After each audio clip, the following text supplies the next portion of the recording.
The quickies are over and we have the intermission break. All right. Anywho, hello, welcome everybody. Roundabout Cast 84. I've really become bad at keeping track of the number. I think Tyler's Photoshop is the only way we actually know. That is correct. I never know until we get back into it. This is episode 84. It's how the future generations will be able to tell. And as usual, it's gonna be a big one. So I'm not even gonna mince words. We're gonna roll right into it with Joe's thick little quickie block. Okay. All right. We're going to run through these very quickly. We'll start in with Joe's quick little movie block. Just three movies I want to talk about real quick. I watched The Change Up, which is an old comedy movie starring Jason Bateman and Ryan Reynolds. They have a Freaky Friday kind of an incident where they switch body. Jason Bateman originally being a very strict or very busy dad of three kids, two of whom are baby twins, and Ryan Reynolds being just basically slacker Deadpool without superpowers, just being Ryan Reynolds. So yeah, that's just Ryan Reynolds. Yeah. So they swap bodies, and I kind of just put this on as background sound, and actually it was way better than I thought. There's some really good moments about them coming to terms who they are in their life and realizing how to appreciate the other people's life. And Ryan Reynolds learns how to Ryan Reynolds' character actually learns that putting in hard work lets you reap from that hard work. And I feel guilty now that I've taken over my buddy's life accidentally, as well as just some other very pervasive humor. The first thing that happens in this movie is Jason Bateman gets pooped on by a baby, all over his face. Yeah. But yeah, actually way better than I expected. And then I saw The Marvels came out on Disney Plus. I thought this movie was actually really, really fun. Nice. It's probably compared to some of the other Marvel stuff I see recently, it's probably up there. I think that the problem, of course, is the main villain of this movie is she's just awful. She's not great. She's just very one note. She's not a great character. Not saying anything against the actress. It's just that's not a great villain. She literally has the plot from Spaceballs as her main scheme. Which I think is very, very funny.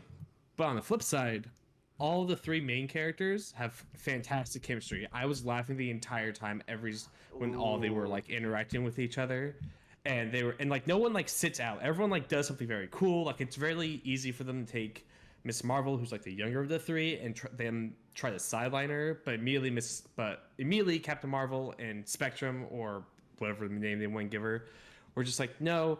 You're part of the team now. We're going to have to learn how to work together. We're going to work together. Really good montage of them. The gimmick of this movie is basically their powers become intertwined. So whenever they use powers at the same time, they swap positions.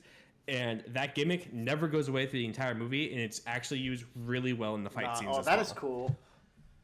The opening fight scene, the three of them, as they're discovering this is happening, is really fun because Monica Rambeau is in space with Nick Fury dealing with something. Miss Marvel is in her house with her parents, and then Captain Marvel's on the other side of the galaxy. They're just jumping through these 3 points over and over again as they jump between fights and things. Really cool, really creative, and very, very fun. There's one scene at the climax of the movie that is batshit insane. I was what the fuck is going on? It's just I remember hearing, I think this might have been from the Cosmonaut video, that the third act is actually really cool. Yeah, it's really. I might be flipping that, or maybe every act except one of the two is true. Yeah, it's the third act. They're oh my god, the space station's gonna blow up. How are we gonna solve it? And oh, we're gonna solve it this way. And went, what? Excuse me? I'm not opposed, but this is just a wild thing to do. Anyways. The Marvels, I think, was really, really fun. I think if you have time to check it out, it's worth checking out. At least put it on the background and put it in. It's also super short. It's an hour and a half. Really easy breezy to get through. I might. Yeah. The last one is Argylle. This movie is by Vince Vaughn, who does the Kingsman movies. I saw this just topical. yesterday. I have a new thing to add to Tyler's list, actually, if you want. Oh, shit. Yeah. It's made by Vince Vaughn. I saw this yesterday with my mother. It was released as a Valentine's Day movie, unknowing to me. I really like this movie. I liked it a lot better than The King's Man. I didn't think that movie was that great, but this one was really fun. It was really cheesy. It had some great like story twists that were fun, and this motherfucker loves Metal Gear Solid 2. It's kind of crazy. You can't just be saying that to me. Yeah, I was just like, oh my god! Like the Vince Vaughn always does these action scenes that are just crazy, and we got some really good scenes, I think. And Bryce Dallas Howard does a great job. I don't remember what her co-star's name is, but he does a really, really good job, and they have great chemistry on screen. Isn't it fucking Superman? No. So the thing about Argylle. So Bryce Dallas Howard is Emily Conway, and she is a spy-fi author. She writes this book called Argylle, and whenever she thinks of these like moments, she thinks of Argylle, her main character, who Henry Cavill is in those moments, and sees him doing those things. Like that's her thought process to making this book. So he does show up, but he's not like a real character in the movie. Some Alan Wake 2 shit. I got it. Yeah. But that being said, I think what they do with him is really fun. I think there was an element that I thought the story was going to go, and went nowhere near that, and I was very shocked. So I thought it was a really fun ride. It's not it's not like high class like stuff, but I was just like having a really good time. My mother enjoyed it too. She said it was a little bit weird, so we're gonna start a new segment. Whenever we go to a movie now, I'm going to ask her, Mother, did you think that movie was weird? And we'll see where everything ranges there. I'm down for that segment. That's a cute segment. I as soon as I saw this trailer, I wanted to watch this movie, so I'm glad you liked it. I was, because I heard very middling things. So I was like, oh, it's probably not gonna be good. But it's like, oh, this is just fun movie. It's got good choreography. It's got like it's got a good plot. I think everyone that's acting in it is doing a good job. Bryan Cranston's in it, by the way, Willer. I don't know if you know that. I know. I'm aware. Okay. I'm interested. Yeah. I know what he's in. I know what he's in. So yeah, very fun. So like all three of these, I kind of recommend. Nothing like negative to say about them. We'll move on to my anime tiny block. 103 Mercies, Dragon, Damnation. First of all, I question had for never the heard of class. this. Oh yeah, Tyler, do you know what this is? No, actually, I've never heard of this one either. Oh, cool. Bradley, do you know what this is? No, I'd never even heard of the name. Tell him, Joe. This is also known as Monsters by Eiichiro Oda. This is the one shot he made before One Piece. Oh, okay. Do y'all know that guy, that Eiichiro Oda guy? We've talked about him every once in a while. Wait. I do think... No. Promising young lad. Yeah. Anyways, it's based off his one shot. It's a really simple, like, it's like frame by frame, like a reinterpretation of like, not reinterpretation, just like an adaptation of that one shot. It's solid. It's good. I mean, you watch it like, yeah, I can understand why Oda like got a job at Shonen Jump. At Shonen Jump. Do you feel the early One Piece vibes? Oh my god, yeah. Like literally Zoro's like rival is just kind of like a more like fancier version of Mihawk. You mean Ryuma's rival? Because first of all, it is the story of Ryuma, the swordsman from One Piece, but like it's not like canon, but it's like Ryuma's journeys, and I'm sure unless it is canon. It's canon. Come on. And the anime, they have a bumper at the end of the credits for that, and it says this was canon. Is that? It replays the scene in Thriller Bark where Zoro gets a sword. That is so cool, actually. That's badass. Okay, yeah, I love that. Also, fun fact: 103 Mercies, Dragon, Damnation is the attack Zoro uses to defeat King, like word for word. Oh, it's the same attack name. Yeah, nice. But yeah, it's solid. I mean, there's nothing crazy to say about it. It's just they made. I don't know why they made this, but it's kind of cool. It's because Netflix. You can tell Netflix is in on One Piece right now because they funded the live action. They did good. Second season coming. They're hoping for 12, but are like shooting for 6, is what they said. And Netflix is the one doing the One Piece remake anime. So like they are banking on One Piece saving their asses right now. So they're in on it. Also, they have One Piece seasons in Netflix as well. So like that's where you can watch One Piece in many different ways. In addition, I didn't write this down, but I've been watching the Egghead arc as it comes out on Saturdays on Netflix. How's that? Which has been a nice like Saturday kind of ender to the day, just to sit down and like go to sleep to that. It's been good. I mean, it's still got the filler. Like there's a whole episode of them just getting their costumes. I'm like, okay, I mean, we could have sped this up a Woof. little bit. But hey, still- it'll probably endear you to the Vegapunks more, which will probably make the death game parts Yeah. like potentially better. So there's Yeah. give and take. What I heard is that the Wano had one filler episode that I think is probably really good to have because the ending of Wano was like probably 1 or 2 chapters too short. Like they needed to let us vibe a little bit more. Like I think in that filler episode they actually say goodbye to Carrot, which was like a thing. Like, I can't believe they didn't say bye to Carrot. Like the carrot. it's fucked Oh up. my Yeah. god, yeah. Yeah. That is fucked up. But yeah, I've been enjoying that. And then I've been watching Delicious and Dungeons that comes out. I haven't watched this latest episode. This is about basically there is a group of 4 adventurers that went down into a dungeon. They got to, I believe, the last floor of the dungeon, and they had to fight a dragon, and their cleric got eaten, like just like straight up like eaten whole. And they're like, oh god, we have to run, and so they teleport out of there. But they're like, okay, well, we can resurrect our cleric, but we need a piece of their body back, which means we have to go back down there and get something from the dungeon that's hers to bring her back. But they also realize the cleric had all of their money, so they can't go re-equip and get food or anything. So they have to venture into their dungeon what they have, and they meet a guy who... I'm dying. Who is able to eat monsters. Like, he can cook them. Like, he's like, if you kill a monster, I can cook it for you. And so basically, this is like a weird like slice of life dungeon fantasy anime where like kind of the gimmick is that like every level they find a new monster and they figure out a way to cook it and eat it, which is very fun. It's really light. It's easy breezy.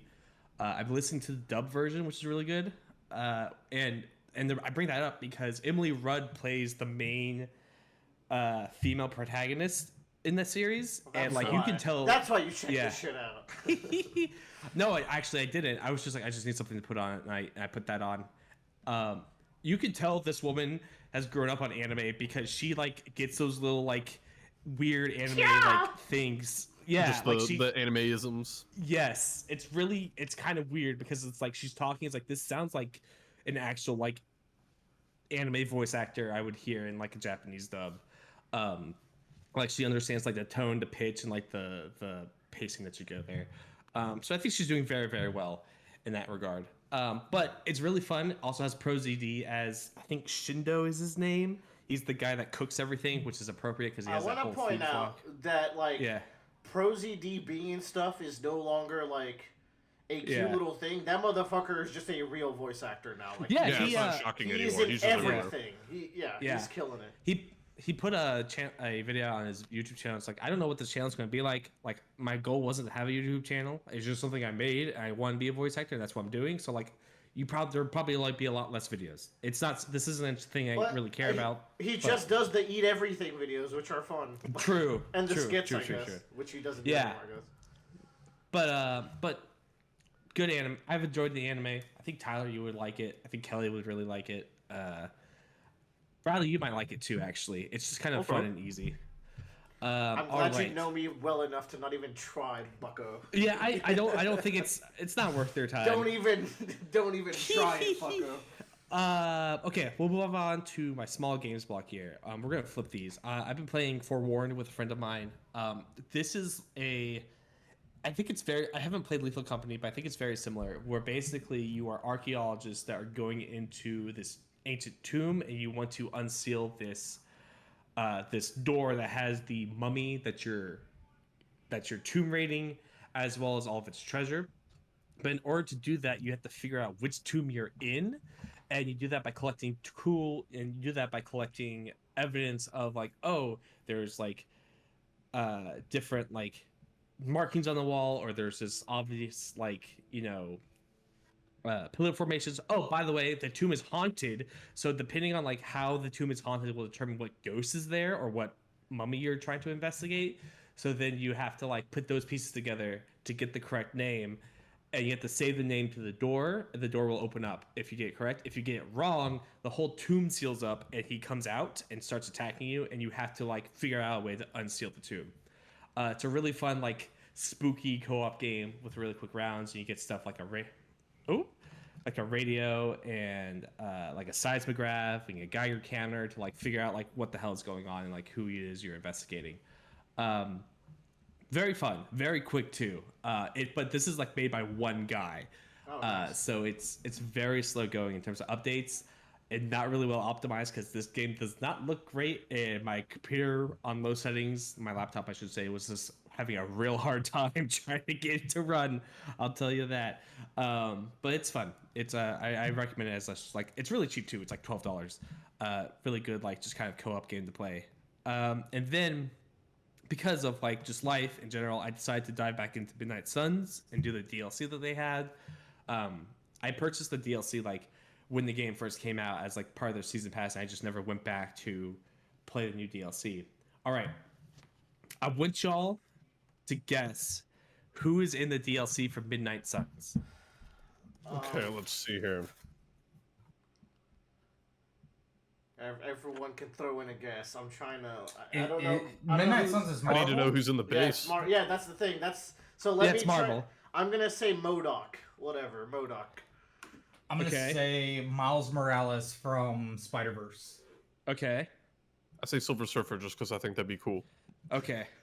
None of y'all are even close. I'll give Of you. course. I don't even know I'll who you're give gonna. you- I don't even know who you're gonna say. I'm just. Oh, Let me yeah. just throw that out. I'll give you 2 hints. One of them. Doom guy. One of them has a movie that is coming out this year. Another one had a movie come out 2 years ago. Deadpool. Deadpool? Oh, Oh! Super Mega Galactic Teenage Warhead? No. No. And then Okay. 2 years ago, what was Marvel doing 2 years ago? Nick Fury. I don't know. Like he got. You're right. You're right about Deadpool. Yeah. Okay. So, 2 years ago. Is it the guy from Deadpool who doesn't have any powers that they recruit onto the team? No, and I think just, it's like, just there? Deadpool. Deadpool's the movie that's coming out this year. Oh, okay. Oh. Yes. But Ant-Man? All right. No. All right. So here are the characters. We have Deadpool. We have Venom, who is an enemy in the base game, so it made sense for him to be a DLC character you unlock Okay. to play with. cool. We're gonna. We have Deadpool. We have Venom. We have Storm, which is kind of wild. And then we have Michael Morbius. Nice. Oh no, I heard about this. Yeah. I'm pretty sure like they put this out as like a synergy thing because I think this game came out around the time that Morbius was going to come out, or a few months before or after. So I think it was part of like synergy, something. Which would Venom and Morbius coming out because they're both in that movie universe. Yeah. Midnight Suns came out in 2022, and Morbius came out that same year. So it just, God, it's so fucking funny. Anyways, I've been playing. I unlocked these characters. I've been playing with them and just doing a new game plus for that game. God, that game is like 50%. I love the game. I love the actual action part, the card plays, the building the decks, the getting things to work together. I love it so much. I hate everything that is not that, like, so much. Like I literally fall asleep trying to like get to the next mission because I there's just always forget if this is the one you hate or love or like you're so complicated with this thing. it's like when I'm playing like an actual mission, I am like so invested and I am like really into it, and it's like, yes, this is scratching like every like card game itch I could have for a digital card game. Like I love it. But as soon as I leave those missions, and it's like, all right, you need to go talk to 3 people. You need to upgrade your cards. You need to go and talk to this other person. Also, there's a bunch of other shit you should probably collect because the economy sucks in this game. And it's just like I had to spend another 20 minutes of doing chores and errands before I can do the next mission. It's just so frustrating. And it makes me even more sad because the game didn't do well. So it's like we're not going to get a second game that will probably fix those problems. So I'm just kind of stuck here with like this game that could almost be so great. But to give a quick rundown, Deadpool, surprisingly really good. Venom is very fun.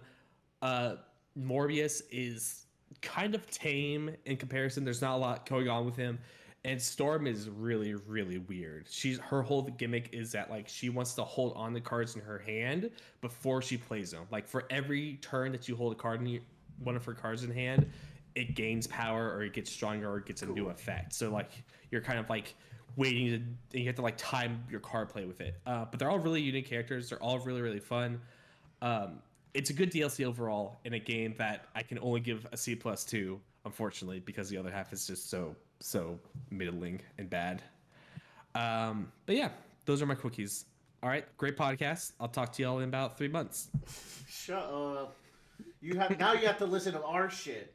Who wants to go next? How about Tyler? Me? You? Let's hear it. Who? Joe. There was something. Oh, you were talking about the Kingsman guy, movie director guy. I rewatched the Kingsman like 2 nights ago. That movie does not age well. Which man? Kingsman Oh, 1, no, I 2? fucking love it. 1. Okay. I'm just gonna say you guys slandered the fuck out of me when I said that take earlier, but now I have an ally. Okay, this is I love that movie. It's still fun, sure, but Yeah, it's I think the visual effects are what throws me off. Yeah.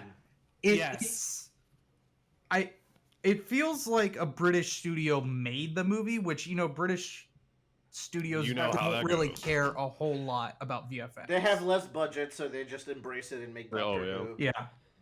Yeah. Anyway, moving on. I'll say that I felt the same with Argylle. I was like, these aren't the greatest special effects, but they're passable enough, I think. Yeah. Let's talk about something I did almost a month ago now. Holy crap. That's how we do, baby. Yeah. I went to the One Piece TCG Nationals event. That's so cool. I dropped after the 8th round because I wasn't going to get any prizing anymore, I think that ends up putting me probably top 900 or something, which doesn't sound good until you're like, yeah, there were 2,600 people competing in the event. Jesus Christ. By the way, I was also there. I was not playing. Will also came. I'll tell you the non-playing experience after. So this was a Card Fest event. This is not like... It was open to the public as well, and it was free, so it's like people could come in, but it really wasn't like a con or anything. It was just kind of like for the card games. And they had 3 different events or 4 different events going on. They had Digimon, Dragon Ball Z, and then that other game that they do, Battle Saga Spirits. And they also had Union Arena, which is the other Shonen Jump game. So they had a couple of things going on. Everything was running. About the fucking Dragon Ball card game. I remember when the One Piece card game came out, or at least I was looking at stuff on Reddit, and this one guy's like, "Oh my god, what are they gonna do?" And they eventually run out of characters. And this one guy was like, "What do you mean? Like they have the Dragon Ball card game, and there's like 5 different Galactic cards. They're just gonna reuse the same shit over and over again."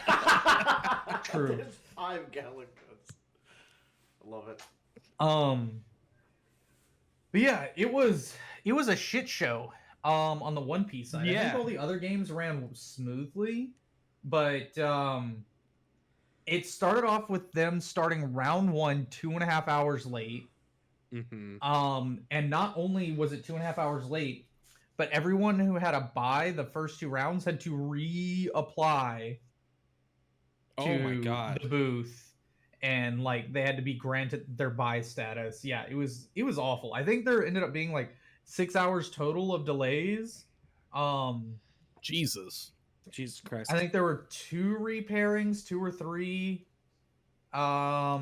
which it was really bad because I think there were over 1,000 different table positions to sit at. Jesus. The venue was massive, like just tables and tables of people playing everywhere. So this was the same hall, half of the same hall that houses like Anime Expo. And probably taking up 2/3 of the space was One Piece TCG. Damn.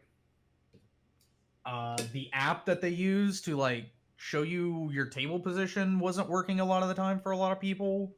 The Bandai app that we use normally. It was not Bandai app. It was something else called like West Coast Pairings.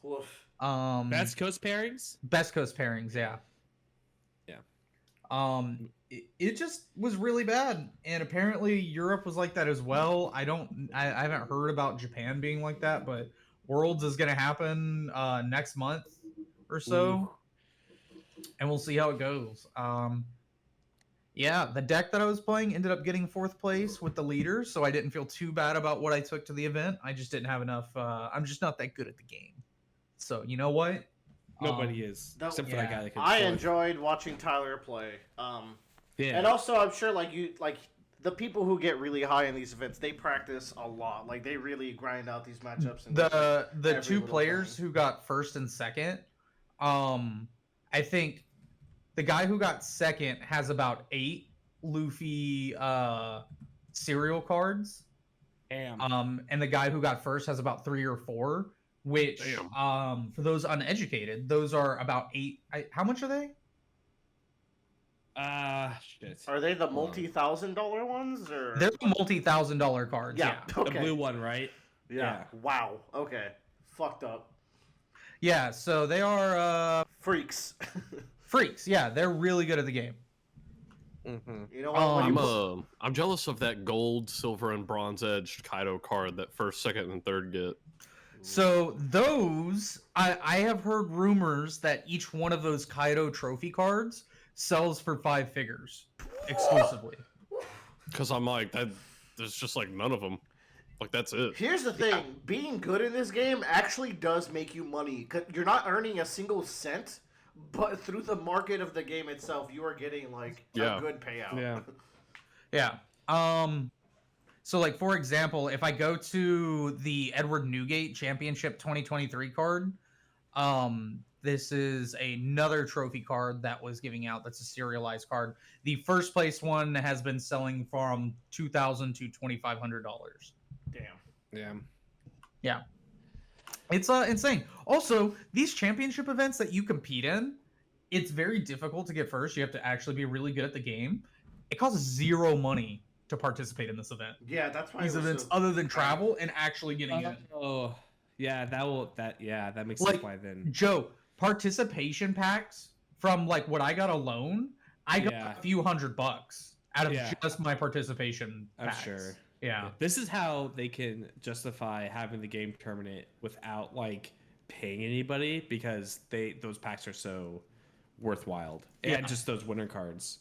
Yeah, it's crazy, but it was fun. I had fun. I get to hang out with Willer and my fiance Kelly, and we got some like good sushi. I had some nice udon bowl, and we just got to hang out in LA a little bit. Tyler It was cool. forced a piece of sushi down his mouth. It was Dude.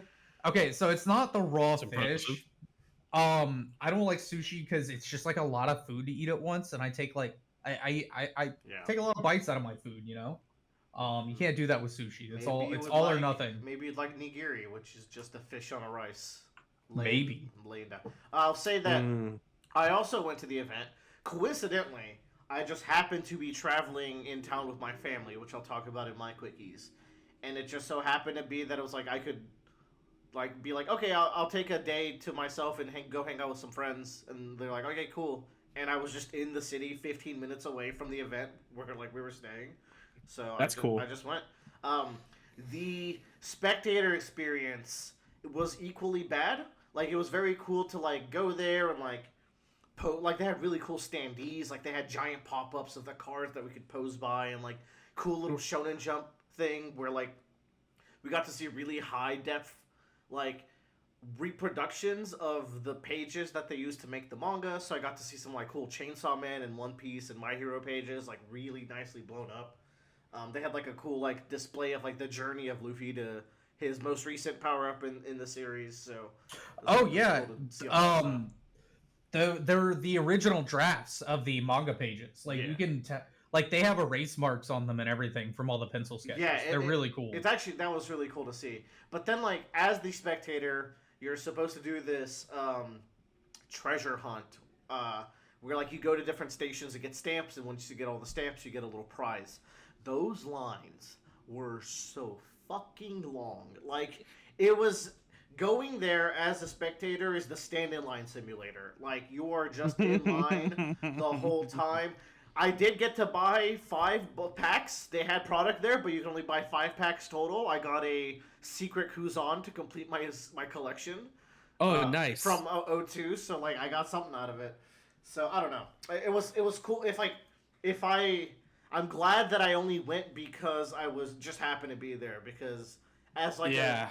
like I wanted to get into a side event. That would have made it like super worth it. But to get into a side event, apparently they like flash QR codes inside, and you have to scan them. So if you were waiting in line, like me and Kelly were, it's like, yeah, you're not getting into the side events. Period. So just have fun in the line simulator. So it is what it is. It must have been fun to play for the ones who did. But I digress. I as someone who didn't go and just followed the Reddit while this was all going down, it was just nothing but like shit talking about the event and how awful it was. So like y'all's feelings aren't like, you know. Yeah, we know. It's an singular. echoed sentiment. Yeah. Maybe next year's will be better. Hopefully. Doubt. X the doubt. I'm not doubting. They'll learn. On the home front, I started watching Chucky season 1. I've kind of tapered off of it a little bit, because I haven't been sitting at my desk to play as many games lately. Chucky season 1's pretty good. It's made by USA, I believe, which is owned by like Sci-Fi, so like it's got the nice quality of a Sci-Fi original TV show. Very fun. I enjoyed a shit ton. I like how Chucky is like, do it. Just kill your dad. Just fucking do it, Billy. It's a good That's time. pretty good. It's very unserious, but like it's fun. The girlfriend has showed up and she's weird. Oh my god, yeah. Yeah. They got the same actress from the 90s to do it too. And they play into it. Yeah, she is great. Like she is fantastic, but it's just weird because she's aged and it's all just age, but it's all fun. It is so. I think it's a really good slasher show. It's silly. Just like Tyler, good also, side concept. I haven't been able to finish season 2 yet because again, I just haven't had time to like sit down. But I was enjoying it, and I will finish it.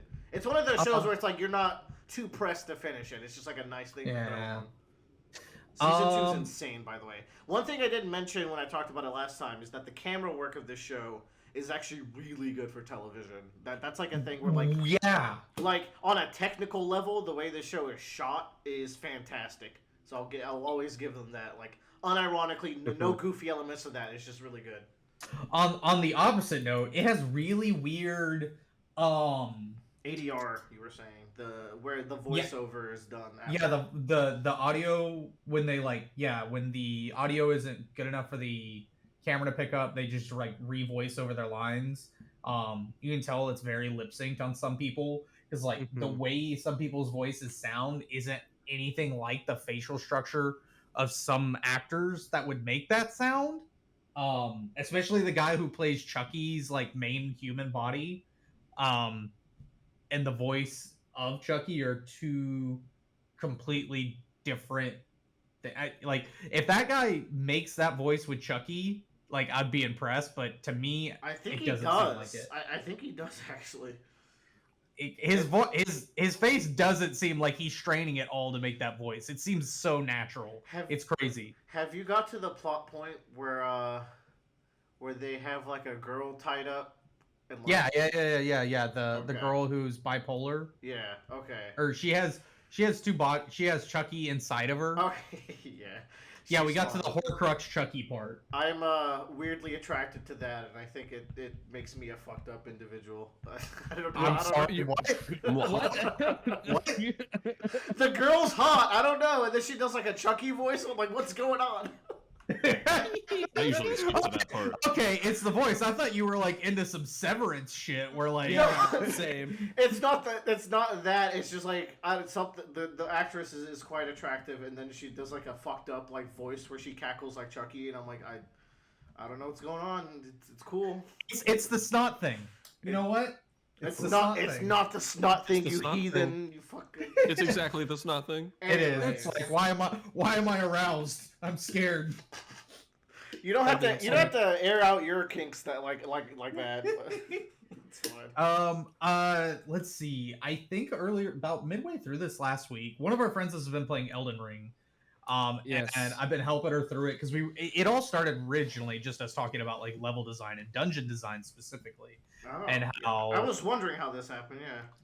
Yeah, it started because we were talking about like the intricacy of Dark Souls design and like how it's evolved from Metroidvania to open world.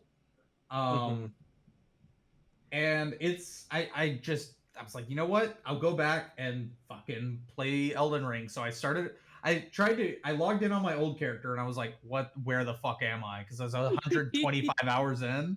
Not like Willer, where I can pick up a game a year and a half later and be like, oh yes, everything is right there. Why are you slandering all my most positive traits? Yeah, I know. I'm not you. I'm built different, you know?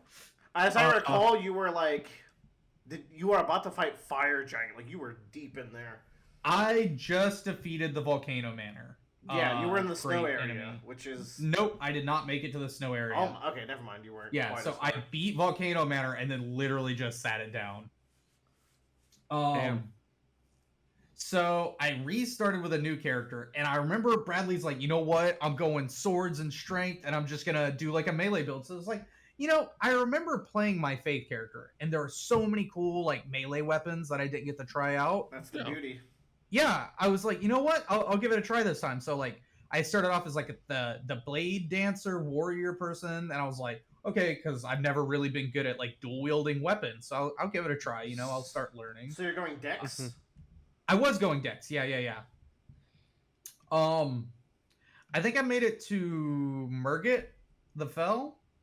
Yeah. On the Dex character, I beat him, and I was like, man, I fucking hate this. This is so fucking boring. Like, I'm having a terrible time. Right. And so I was only 9 hours in on that character. So I remade my Faith build character, and in 1/3 the time, I beat Godric the Grafted. Yeah, expected. I believe in you. Yeah. So I'm under 30 hours now, and I could beat Radon. So I've made it all the way up to Radon, like his door. Nice. In less than 30 hours, which is great pacing compared to your other pacing. Yeah. So I'm having a great time with my Faith character. I feel like I'm doing it right. I remember the whole like where I'm going and everything, and it is wild. This isn't New Game Plus, but it feels New Game Plus because of everything I struggled through the first time I played it. I've like walked through dungeons, and I remember the magma worm just being like the bane of my existence. The double pumpkin head boss just absolutely dominated. Okay, me. fuck them a little bit though. Still. Yeah, like fuck them, right? Fuck them a little bit. And I'm just like, oh my god, I had such a terrible time. Either I just got better, or I feel like I would run into some of these boss chambers now, and I'm just clearing it first try, super easy, not even a There's thought 2 parts to this. There's 3 parts to this. No, the magma worm did not get nerfed, for example. Dude, this thing his animations got heavily slowed. They did not. He did not get changed. You do have better sorceries, though, because they buffed almost every sorcery in the game at some point, at least a little bit. So your sorceries are slightly better. But more importantly, you have knowledge and experience. Like Souls games, when you have knowledge, become like a peaceful time. Like they're not stressful. Like they're just a good vibe. Yeah. It's crazy. Do you remember the Crystal boss where there's like 3 of them? They got nerfed. Their aggression got nerfed. Well, I fought a dungeon that had only 1 of them, and I don't remember fighting a boss that only had 1 of them. Yeah, I did that too in my first playthrough. So it was okay, yeah, okay. So yeah, it's been a great fucking time. I'm having a jolly good co-op single player. Skeleton Boys remain some of the best Spirit Ashes in the game until you get through the city of Nokron. Like, I'm glad that you're sticking with your boys. Dude, they are at only +5. These things are fucking insane because they kind of break the aggro of every boss, and I'm like, I think that's what I don't tell people is why they're OP is like playing as a caster or a Faith build. They just break aggro on you, and then they don't die because if their boss doesn't combo them and you draw aggro back while they're in their death state, you're like, okay, draw aggro back from them, and then they res up, and then you let them regain aggro. So the boss is always between me and the skeleton soldiers. It's a nice And strat. it kind of cheeses every fucking boss.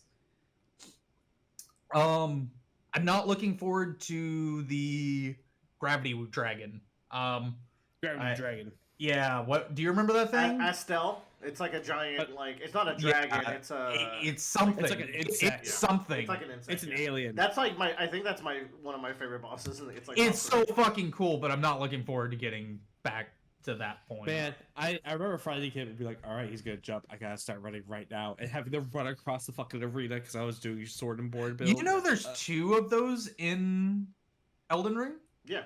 In fact, well, there's 2 of them, and then in the underground, there's like 2 enemy versions in locations. There's one that's just like hanging from the ceiling. Yeah. I did not realize that was the same thing. Me neither until after. Yeah. Yeah, until you play through again. I was like, oh shit, that's so cool. That's cool. Yeah. One really cool thing is that I've been doing as I've been streaming it. We've been playing through together. We've been trying to decipher the Lore. Yeah, the world around us as like we go through in parts of it, and I think one of them that was really interesting. Do y'all remember unlocking one of the towers with the erudition gesture? Yes. So there's a second tower that you have to unlock, and it's like do the erudition gesture, but you also have to have a specific one of 3 specific helmets equipped. Mm-hmm. That you get from Raya Lucaria. And Circuit was asking, like, how did you know that that was supposed to be the thing? I was like, I think the only literal evidence you have to go off of is the erudition gesture here is supposed to work, A, in front of the statue, and B, the magic seals are from Raya Lucaria, so you might have to have something on from Raya Lucaria. I'm sure the item description might also say, but there's a cool reveal with that erudition spell that I think Circuit's actually going to enjoy. I don't know if you did it in your playthrough. I did not do it. But it reveals the main plot twist of the game if you know where to use that spell. So keep that in mind. I'm looking forward to it. I get to look at guides a little bit more this time because I've looked at them before and I know I've just forgotten a lot of stuff. That also helps when you don't fear the guides. Well, like, I was confused about Rogier's quest line. I was like, what am I missing right here? Because I went falling down into the Stormfallen Castle. I had fought the minor Eldtree worm. And I was just like, God, what? And I was like, oh, I didn't talk to Fia this entire run through. I have not spoke to Fia fucking once. I was like, oh yeah, that's what I should do. Oh man, there's some late game stuff with Fia that you never did, I think, which is also really cool. I got a little bit spoiled, so I have not. I don't know what the final boss is of the game, surprisingly. Cool. And I don't. You probably don't know. You probably don't know the 2 bosses before him, then too. Nope. I guess. Cool. Nope. And I don't know. I didn't know that there were multiple endings to the game. And I kind of had that spoiled for me. And now I do know that there are multiple endings, and they're tied to certain quest lines. It is a Souls game, so I will say now that they all have at least like 3 endings. Okay, yeah, but in previous Souls games, it was like, light the bonfire or walk out the door. No, but then there's the 3rd ending where you have to talk to the giant fucking snake and do the most obscure quest line, because that's how Not to mention fucking Bloodborne. And then there's Dark Souls 3, which has maybe the most asinine, like, in Dark Souls 3, at a point of the game, you have to go in a room, find a statue, random statue. It's a room with a bunch of statues. Nothing in the game will tell you to do this, as far as I know. Hit it, and then you'll find out that there was a person hiding there with a turn into a statue spell, and that takes you through a very convoluted path where you get married to a lady and do crazy things. Oh my god. It's wild. Elden Ring's not that bad with these. I want to know if there's a Vati video about that statue. I'm sure there's He something. solved the mystery. I have a hot take. Vati Vidya does not present the lore the best that he could, in my opinion. Like, who else is though? I don't know. That's the thing. Like, I just think he skips like all the stuff that I feel like he shouldn't. I don't know. He does good summarizations Yeah, of I guess the so. books. Yeah. Man, though, just holy shit, this game is so fucking good. It's And the, you know- it's the peak. It's the goat. Like, I was impressed because from the bit I did during a winter break, I was like, it seems like there's still a ton of people playing this because at any given moment, if I wanted to do co-op and I used that item, 1,000,000 gold messages would still pop up, and That's so cool. I don't know, like it's easy to match up with people, and even then, like the community is just so helpful because like I'll rest somewhere and then there will be 1,000,000 reminders like try night, and I'm like, oh my god, that's right, you go to this place at nighttime. Oh right, and then there's bosses that only show up at nighttime. I forgot about Mhm. that. Stuff. Elden Ring in the last 24 hours had on Steam peak 46,000 players. What the fuck? Okay. Like, That's crazy. dude, no, seriously though, like playing through on PS5, I see more blood and notes than when I first played the game. That's so cool. I mean, I get the game also has It's low insane. population. I will say, guys, don't forget the DLC comes out this year. So if you guys actually stick That's with why. it, God. if you stick with it, you'll be able to roll into the DLC with me and play it. That's Yeah. what I'm saying. And I will add that in every single Souls game, every single one, the DLC is the best part of the game. So just throwing Yeah. that out there. It's crazy. Now that I've done another 2 years of level design under my belt since playing this game for the first time. Oh man, It's hitting, right? Like they're good. It's They're so good. fucking good, dog. Like, people don't even know how fucking good it is. Here's a really basic bitch one, though, is like, you know what the goal of the game is. At so many, like, there was a core pillar when every single person working on this game knew, like, this, it's so cool how in sync so many people were like, as they're working on the game, they go, here's the Erd tree. Exactly. Oh, here's another spot where you get to see the Erd tree. I was just gonna say the Erd tree's always there, dude. It's so good. It's always fucking there, and everyone on the team was so synced up about that game design and I think concept. underground, there's Erd tree roots and stuff like that to make up for the absence of the Erd tree. Are you talking about the entire map where you're battling up and down the routes? Oh, dude, you don't even know. Actually, I do know, I've been there. Oh well, there's another cool Okay, tree okay. location. But dude, yeah, like, oh, and Circuit was like, oh, the combat design is meh. I'm like, sure. I think, okay, here's the thing about what I'll say. Anybody who plays their first Soulsborne game, I think always feels that way about the combat. Not to mention, she's playing like the most keep away. I don't want people to touch me. I don't want to experiment with anything that's not like kill people from a distance. Shit, we've forced experimentation, and the experimentation was successful. But I will say, name another game that will let you have so many different builds with so many different weapons that all control none. differently. Oh, it's great. And they're None. all you can beat the game with any of them, and they're gonna be slightly different experiences. And you know what's so cool? It was, we were talking about balance as well, and like how as an open world game, it's really hard to balance things. But it's like, if you want to be Bradley, and Bradley, hey, you know what? You don't get the gut sword until you're supposed to get to the third section of the world. Fuck But it. Bradley's like, no, fuck that. I'm gonna sprint right there Yeah, as I'm soon just as gonna the go game fucking get it. starts.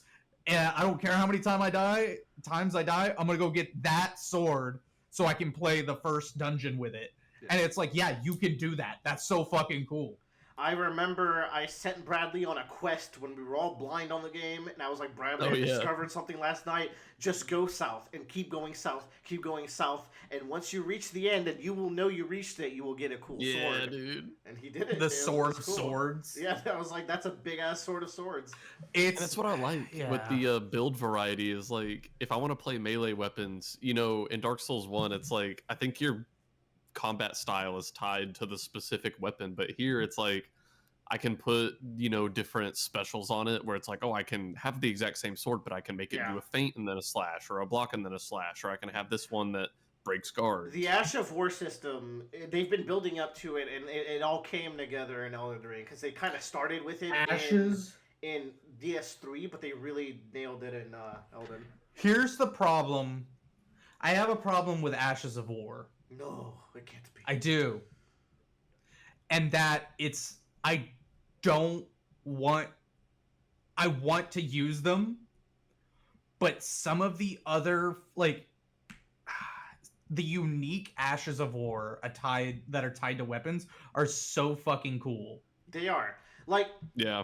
the Ashes of War, but they let you do, like, a cool thing. Like, some of them have very niche uses, and, like, it's not the flashiest thing, but you can just build your whole build around it, and I think that's pretty fun. That's, like, now that I'm through a good chunk of the game, like, the first third of it, I remember why I wanted to build a melee character is because I'm like, dude, all this shit is so cool, but it takes so long to get to, like, oh, I can customize 3 different weapons with 3 different Ashes of War, and then, like, I can make a keen Ashes of War, like, sword, and then that scales with my dex now, and it's really cool, man. It's a good game. It is the game of time. It's a good game. Let's cut it there, and if you play more, if you finish your veggies, I'll let you talk about it again next I'm podcast. hoping I finish this run. Like, I have to go back to work tomorrow, and I had a 3-day weekend, and I really binged the shit out of it this weekend. Like, it's over. Kinda Actually, nonstop. when's the next time you're going out of town? Because that is when you stop playing video games forever. So then I don't go out of town for March. the foreseeable future. March. No. Yeah, you have Chillennium. Oh yeah, that's not out of the state though. Okay, true. Okay, we'll see. We'll see how it goes. Yeah, I'm not gonna be a week away from my PS5. But I may have to move, and that may cause some issues. Ooh, that could be problematic. Yeah. We'll talk after. I'm curious. You haven't said anything about that. Okay, that's your quickies. Quite the little block you had there. But Elden Ring talk is just that peak. What can we say? We can't help it. Alrighty. I'm going to do my things now after I stop typing. So I'll try to go as quick as possible. I went on vacation right before we did the last podcast, or like right after we did the last podcast. So it's by far the earliest thing in this block. My family was in town. We traveled around America for the first time with them. It was very fun. We went to a lot of places. Primarily, we traveled to Las Vegas. We stayed there like 2 or 3 days, 3 or 4 actually. Then we drove down to California in like this big ass, like very nice rental car. It was like an Expedition or something. It was just very nice inside, and it was just the most peaceful, sunny drive. And then we stayed the rest of the trip in LA, which is why I went to the One Piece. See, it's all connected. So I'll bring up, like, in Vegas in particular, we went to 2 shows I really want to bring up. We went to the show that they show in the Sphere. The U2 show? Oh, man, I want to go there It's so not the bad. U2 show. Everyone says it's the U2 show. Like, that's why I wanted to bring this up. I think there's a misconception. In the Sphere, first of all, there's this hall where, like, there's 4 or 5 AI robots, and they are the most sophisticated AI I've seen so far. Holy shit. They talk to the crowd and, like, react to the crowd and make jokes. Like, they make robot jokes, and they go, ha, ha, ha, ha. And we're like, shit, this is so cool. That's a South Park bit, by the way.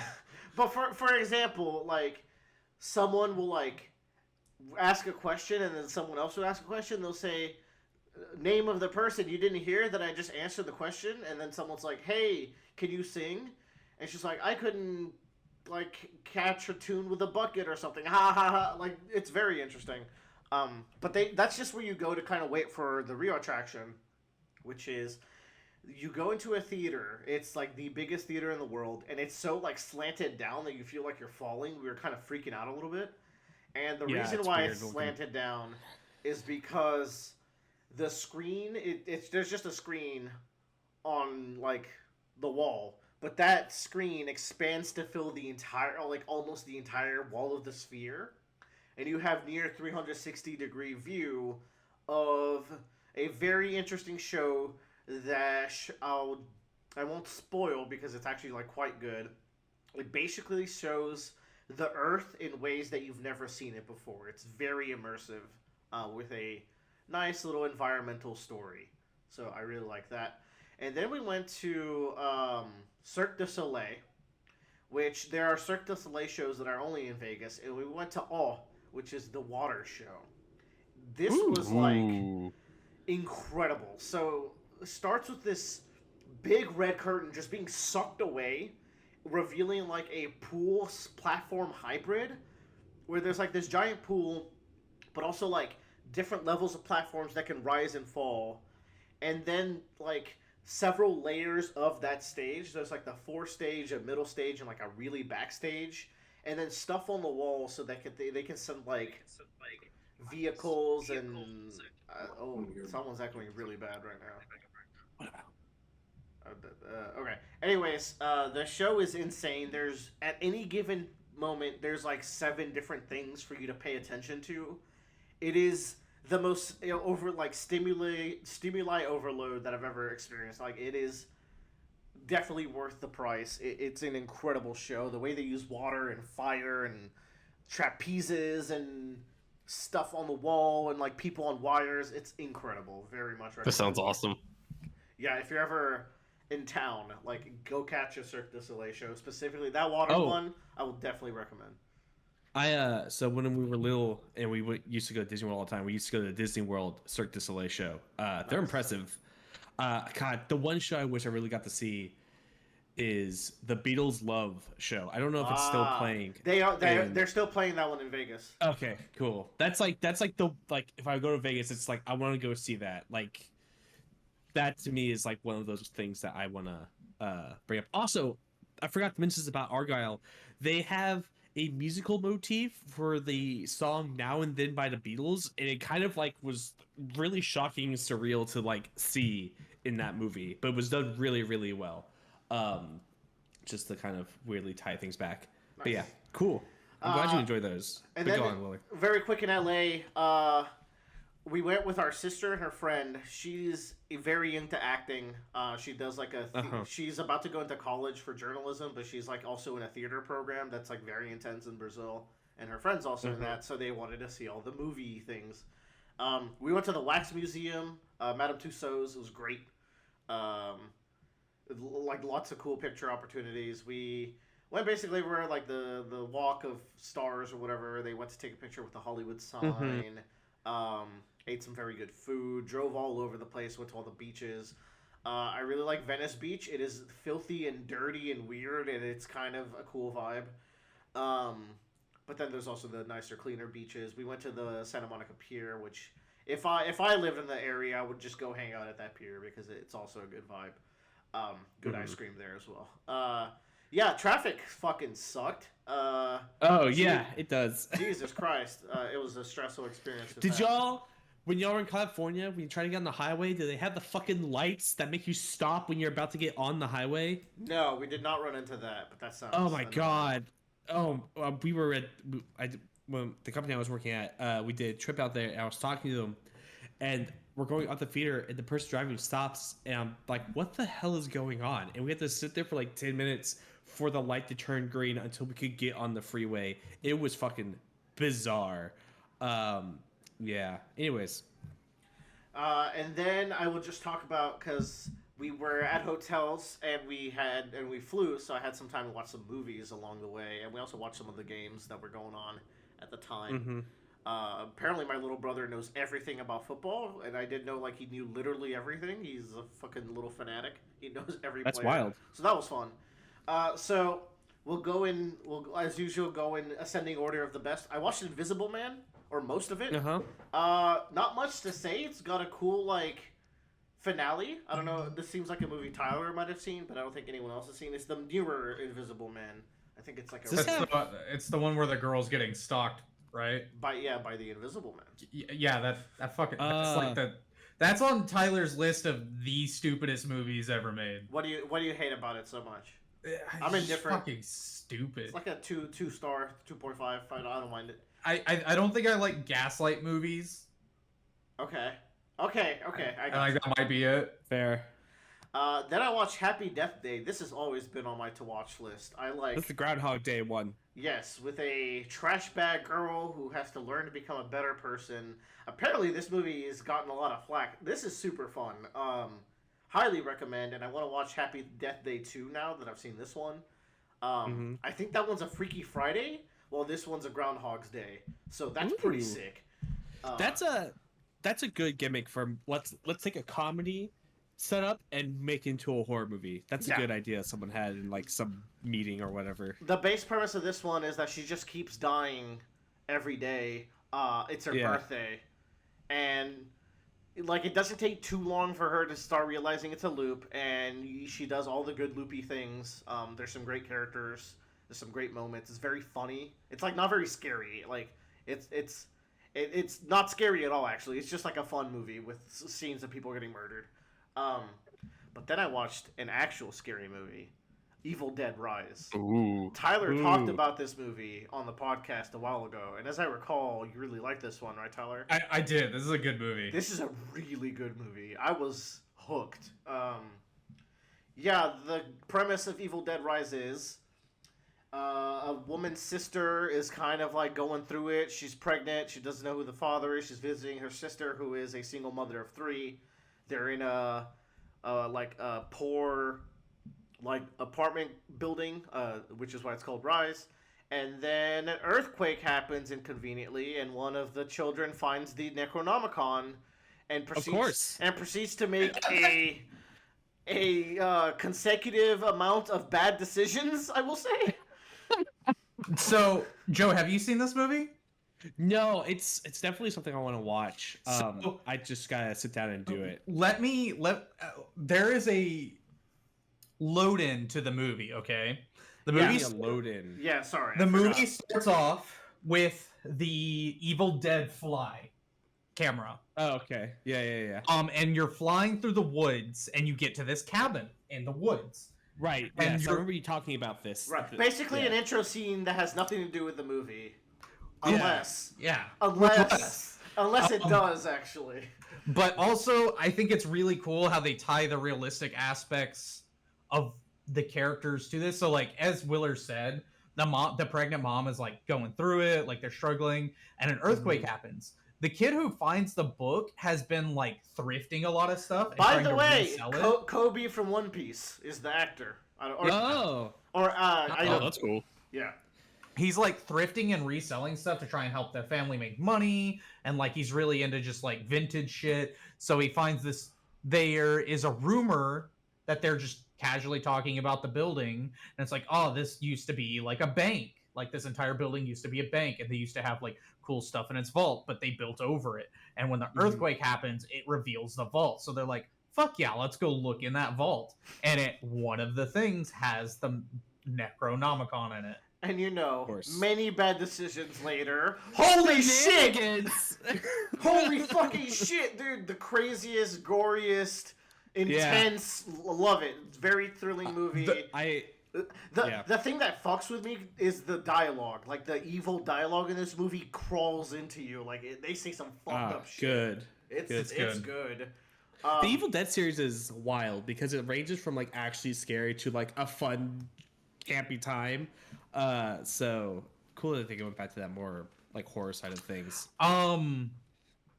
Yeah, it's the best part is the hallway scene. I think Willard, did you like that one? I like that one with the neighbors. Yeah, with all the neighbors. Woo! And then I like the straight up Shining scene was good.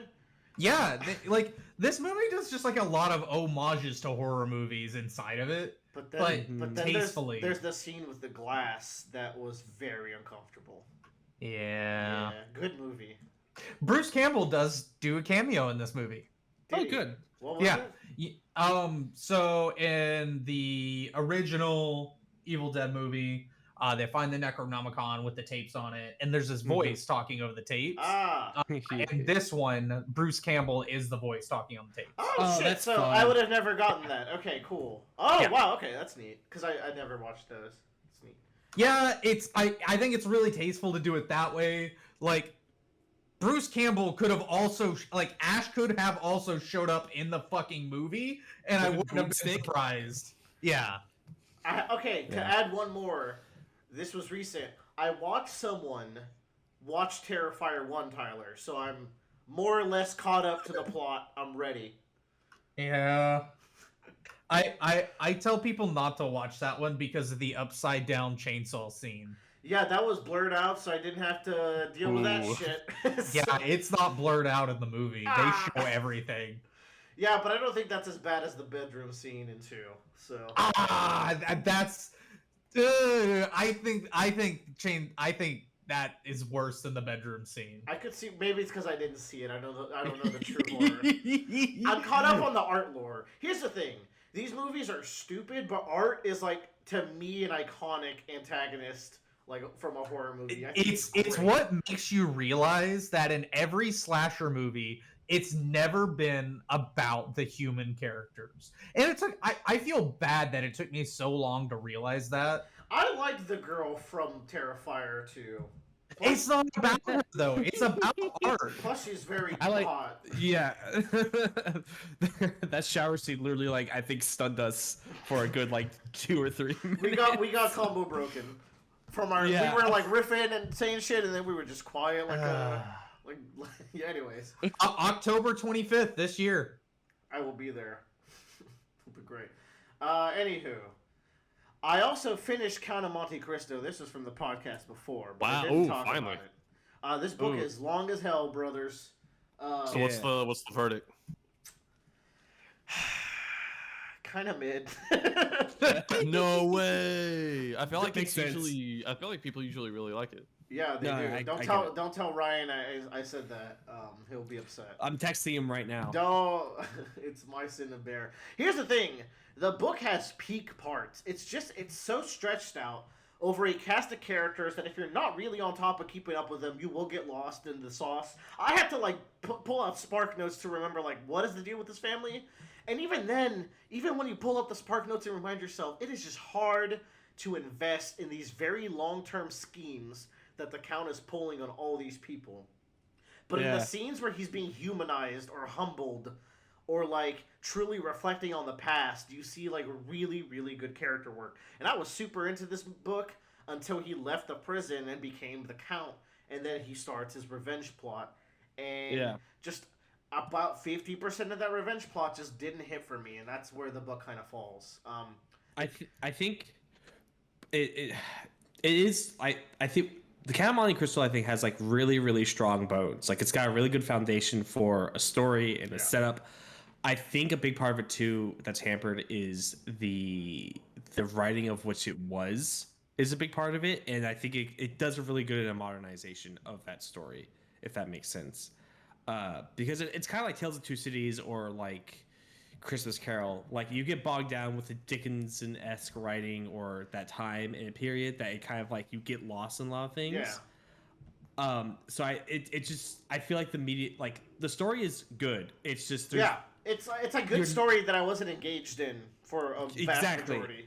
Especially when like they talk about Napoleonic like politics and you're like, I don't fucking know anything about Waterloo or like the dynamic between Prince Frederick and France and all And that. Like that. Like very early in the book, you get the vibe. Yeah. It's okay. Bonapartists are not like they're not accepted in this society. Okay, got it. And like, but then when you get to the nitty-gritties or whatever, it's whatever. Yeah. I wonder what the abridged version cuts out, because maybe that is. I know it's sacrilegious to say no bookworm would ever tell you to do this, but I'm a fucking freak, so I might say maybe check out the abridged version. I told you to check out the abridged version. Yes, but I went on Reddit and it was like, don't you fucking do it! Don't you do it! I was like, okay, fine, I'll man up. I mean, I think it's just one. It's just a really, really.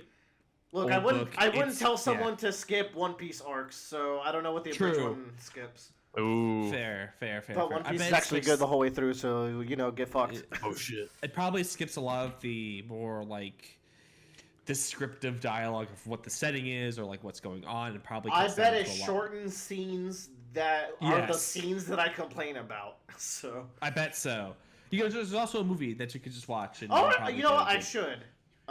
Yeah. I want to watch Im- how they do the last scenes in particular, because I think a movie Yeah. could really use the tone of that. And also, Yeah. how do you adapt such a long ass book into a movie? By cutting out fucking everything. That's my guess. Okay. Yeah. Because like it's like mentioning at the top when you start reading this, like this was Shonen Jump, like Shonen style, like writing before Shonen Jump was a thing. Like you published each chapter in a magazine. You had to hit so many words, try to get so many like pages, and you tried to keep it going as long as you could because every chapter you published was you getting paid. It's a cool system, but you know. Yeah. But anyway, it is what it is. That's my quick count on Monte Cristo. I'm not a man of good taste. That's fine. Yeah. What I will say also is that with that slot opening up, I jumped in to Dungeon Crawler Crawl. Dungeon Crawler Crawl. No way. So I've brought. I'm the issue with the podcast now. I'm bringing it back. Woo, baby, day 37. Just so you know, we are going to have another Dungeon Crawler Carl image on the thumbnail. No, come on, man! Just for once, they're ugly. They don't look good. Come on. I'll go. I don't like how they look. I like this book so far. Let's go. It's got a good setup. I particularly like Carl as a character. I think he has room to grow, and he's very likable. Yeah, his narration's great. He's just kind of like a generic white dude who was in the Navy, so he can kick some ass. Or sorry, Coast Guard, and he can kick some ass. But he really likes that cat, even though he doesn't admit it. He likes his girlfriend's cat. His girlfriend was not very good to him, so he's got some resentment.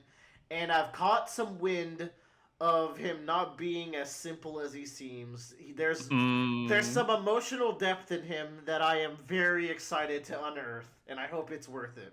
But I'm picking up some sense.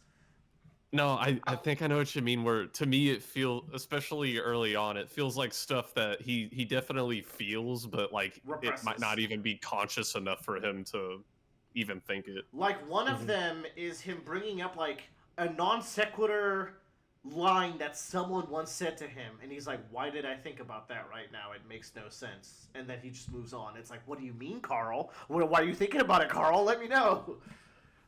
So what's got me interested is very much Carl. I also like what's her name, Princess Buttercup, Princess Donut. Princess Donut. Princess Donut's good because you know what? I was very close to not like Princess Donut, but it doesn't take long for her to have a really like quote unquote humanizing moment where she's like, "Look, I'm not that much of a bitch. I'm really just trying to cope right now. Like, Yeah. I really need you and you need me, so let's stick together." I was like, okay, I'm now really invested in this relationship.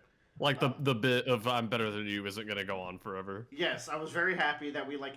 You can now make the bit go longer. You just showed me that there's depth beneath the diff, Yeah. the bit, so I'll accept it for longer. Like that, you gotta give me something. I also liked when she was like, "Carl, I know you were looking at Zillow apartments that would have cats. Like, you were trying to catnap me, and it wasn't going to work, but I appreciate it." And I was like, okay. Oh. Suddenly, this relationship I'm very invested in. Something I didn't expect is just how video gamey this is. Like, Oh yeah. it is more than I think you guys let on, to the point of detriment to me a little bit. Like, to the point where it's like, it feels a little superficial, almost like it is so video gamey. It's insane. Yeah, it's cool too, though. Like, it's interesting to see like the stats and like all the trivial things that Carl's got going on, and I'm curious to see how he's gonna level up throughout it, and like just all the loot they're sorting through and all like the effects I'm gonna have to keep track of. I'm like, this might not be my jam for that. Go on. I was gonna say, everything is kind of presented as a Chekhov's gun. I wouldn't worry about it too much. I'm very good at shutting my brain off about and like forgetting about things in the book. You sure are, bud. And like later on, it like surprises me, and I'm like so excited, like a child. I was like, "Oh shit, I forgot about that." Yeah. The numbers. I would recommend doing that for two reasons. One, that might happen. Two, there's a lot of dead-end Chekhov's guns. There's dead-end ones.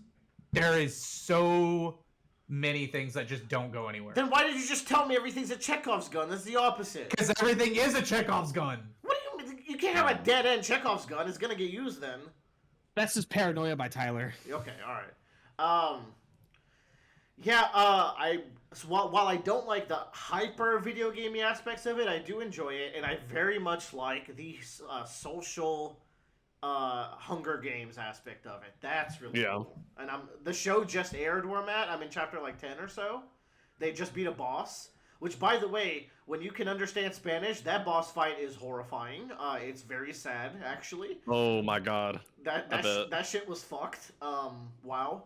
Oh. And yeah, I'm interested to see the expansion of the popularity aspects of it. And that's also cool because it like expands Donut's role in the story too a little bit. Yeah, I'm imagining Donut will be the star of the show in that sense. That'll be cool. I like Master Splinter. He was cool. He's neat. The voice acting, like you guys said, the reading is top notch. It's S tier. Oh, it's so good. You guys have gone on about it enough, so I'll just throw that in there. It's fantastic. Tyler just posted something funny. I'm sorry. No, like I someone from the event just reached out to me, like our locals judge. He was like, "Hey, are you coming?" I was like, "Oh, dude, I got completely caught up at work. Like, I'm not gonna make it." So just verifying you're not coming. I was like, "No, give it to somebody else. I don't care." Sorry about that. We'll figure it out. You hate that deck anyways. It's fine. I would have been sitting at home playing Elden Ring. I did not want to go play cards this week. Fair. Okay. Yeah, like Bradley said, the aspect I may not like as much is the AI, and just like you said, the AI does have a couple of jokes that I like, but then about 70% of the jokes that make me roll my eyes, and within that 70, there's 15% of the jokes that makes me want to crash my car while I'm driving. So yeah, but we'll see how that goes. Yeah, I'm getting along with it. I haven't read it or gone through it a couple days, but I'm moving through it pretty quick. I feel I only have 6 hours left, or something like that. Like Good deal. 650 because I read at 1.5 speed, so I'm moving through it. Nice. Yeah, and I will say, like, as of right now, I think probably my favorite aspect of the series is the evolution of Carl and Donut's relationship. Ah, cool. Okay, that's lightning to see. I might stick with it then. I mean, I'm already enjoying it, so I might really like it then if it keeps expanding on that. Woof! Go, Bradley. Tell me about Lisa Frankenstein giving us our one only true quickie of the day. But also, Bradley, don't go too much into it because I want to see this movie. I just haven't had time to do it. So I won't try to spoil a whole lot, but this was a very cute movie. We went and saw it at the Alamo Draft House, which is really funny. Because Alamo Draft House always has like pre-show shit. Yeah. But this movie is the first movie directed by Zelda Williams, which, if the name is familiar, that is Robin Williams' daughter. Nice. And she did a great job. This movie is just nice to look at. Nice. I don't know. I love all the colors and lighting. It's very beautiful. Mm-hmm. It stars Catherine Newton and also Cole Sprouse, and Catherine Newton is Lisa Frankenstein. And holy shit, they just chose the perfect girl. I think she was just perfect for this character and the way she carries herself and the way they wrote her. Cole Sprouse, he's less the star because it's more about Lisa, but he's like the undead creature and he has no speaking lines. So it was kind of funny when we went and saw it at Alamo Draft House. The two stars did a little short before the movie actually started. They're like, "Welcome to the Alamo Draft House. Thank you so much for coming to watch the movie." We're like, "Oh, that's cool. They actually got them." And then Cole Sprouse was like, "Yeah, just remember you're at the Alamo Draft House, so no talking." And then she turns to him and she's like, "You can talk?" And he's like, "Yeah." And she's like, "Well, like, you never ever talked on set. Like, we've been filming this whole time." And I'm like, "Yeah, he's playing a character who can't talk, but also you never talked to me like the whole time we were on set. So I just thought you couldn't talk." And he's like, "Nah, method." That showed in my show for Argylle too. I thought it was pretty cute. But yeah, the movie is about these two characters and their romance. It's like a horror romance comedy, which is kind of cool. So like romantic comedy, but there's also like murder scenes. Cool. But even the murder scenes are always done kind of like in a very comedic way. And the movie itself is really funny. It's not like laugh per minute funny like a 2000s comedy or anything, but during the scenes it's trying to be funny. The theater was laughing out loud. It capitalizes on built-up funniness. It's just everything about this screams like very much like something I would love. I know. Oh yeah. I know nothing. I think you would really this, like it. Do you think I would like it? Just on a blind recommendation? I think you would enjoy it too. Like it's not. I don't think it's going to be anyone's movie of the year, but it's really enjoyable, and I think Joe out of everyone here would enjoy it the most. Good. I'm glad. But yeah, I think as a whole, without getting too deep into it, the movie is about this girl Lisa, and she, she's just kind of an outcast. She had a very tragic childhood, and like when tragic things happen to you, the rest of the world doesn't necessarily slow down and give you time to get better. Like you get one day of grief, but then everyone else has to go back to work and school, and you just kind of have to deal with it yourself. So not being able to deal with trauma over time just kind of made her become an outcast, aside from also having to just like go to a different school, shit like that. So she's an outcast, and she ends up falling in love with this boy who is long dead. She finds his grave, and he died young, and he was a musician, and she's like, oh, I just wonder what you would have been like. Oh, like, I just love you so much, and all this stuff. And then one day he comes to life, and it's just kind of, it follows them and what they're up to. Oh, dude, I love my girlfriend Beth, or whatever that movie is called that we watched, Tyler. Life with Beth? Yeah. Life After Beth. Life After Beth. Great movie. But yeah, no, I recommend, like, if you want to just get out of the house and go watch a movie, highly recommend. Good shit. Alrighty, let's roll into individual topics, Joe. I didn't realize this came out. The Percy Jackson and the Olympians TV show is out, apparently. Okay. Yeah. So this is based off of Rick Riordan's famous young adult novels, Percy Jackson and the Olympians, which I read like as they were coming out. And I want to reread them because I remember them just being good. I picked up Lightning Thief like as it came out on a lark. I was like, what the hell is this? It's got like, I remember the cover vividly. It was silver with a lightning bolt going through it, and there was like a Medusa head and Cerberus, and I was like, cool. And unbeknownst to me, that book would then let me be so obsessed with Greek mythology for the next like 4 years. Yeah, I do that. Yeah, I do be like that. Which version was that? It must have been like the library version, I think. Because that's where I got it. I got it from my local library. Okay, school's library. One of the first ones that I got just had like Percy in the ocean. Yeah, and like a trident on it. That's the more classic one where it's got like a teal look to it. Anyways, I had the lightning bolt one, or that's the one I saw. Yeah. But anyways, so it's based off of the first book. The first season is based off the first book of the show. I think the show does a really good job of like its setting and its characters. I think like everyone looks the part, with the exception of Annabeth, in which Rick Riordan really came out and said like, I acknowledge that my first series was very whitewashed, and I just kind of want to go back with this adaptation and like put in some more like variety or like diversity in there, I should say. He was just like, that's just kind of like, and she's a good actor, and I wanted her to be in that part. Hey, I mean, that's the creator themselves being like, yeah, if I could change this, I would have. And it's also, but he's also like, but that's how she is in the book. But for the series, we're doing this. It's not trying to pull a J.K. Rowling and calling Hermione Black from now on. That was wild. Anyways, we're having technical issues with me. But the writing is just flat. There's like no characteristics. There's no like personality to it. Like there's a scene in the book that I remember vividly where they meet Ares, and Ares takes him to a diner, and Percy's just like, he's sitting in the room with him, and he's like, I don't know why, but I feel so angry, and I just want to punch something at this moment. Like to me, that really stuck out, like how much of an influence the gods had. That like, is cool. Just their aura is giving like their godliness into you or whatever. Right, and like there's just no sign of that, how it's affecting the other characters. Like there's no more like aggression. They get more angry, or it's just like there's nothing really pops out about this series. There's some like, it's just, I don't know. Like it needed more style. It needed more like character to it, which I think it was really, really missing, which is really disappointing because it is really faithful for the books. They hit all the beats, but I also feel like a lot of those beats were really rushed. I think they showed too much of the gods because if I remember correctly in the book, like they really only get to talk to Ares and Hades at the very end, and a little bit of Poseidon and Zeus when they have to go give the bolt back. And they just throw in a little bit few more gods. I'm just come on, you gotta spread those out. IMO. But the guy who plays Luke, I thought was really good, and that's a good character. That's a good actor for Luke. I think he did really, really well. And I think also just some editing and pacing of like where certain scenes were shown weren't very good. I don't know, very, very low mid, if that.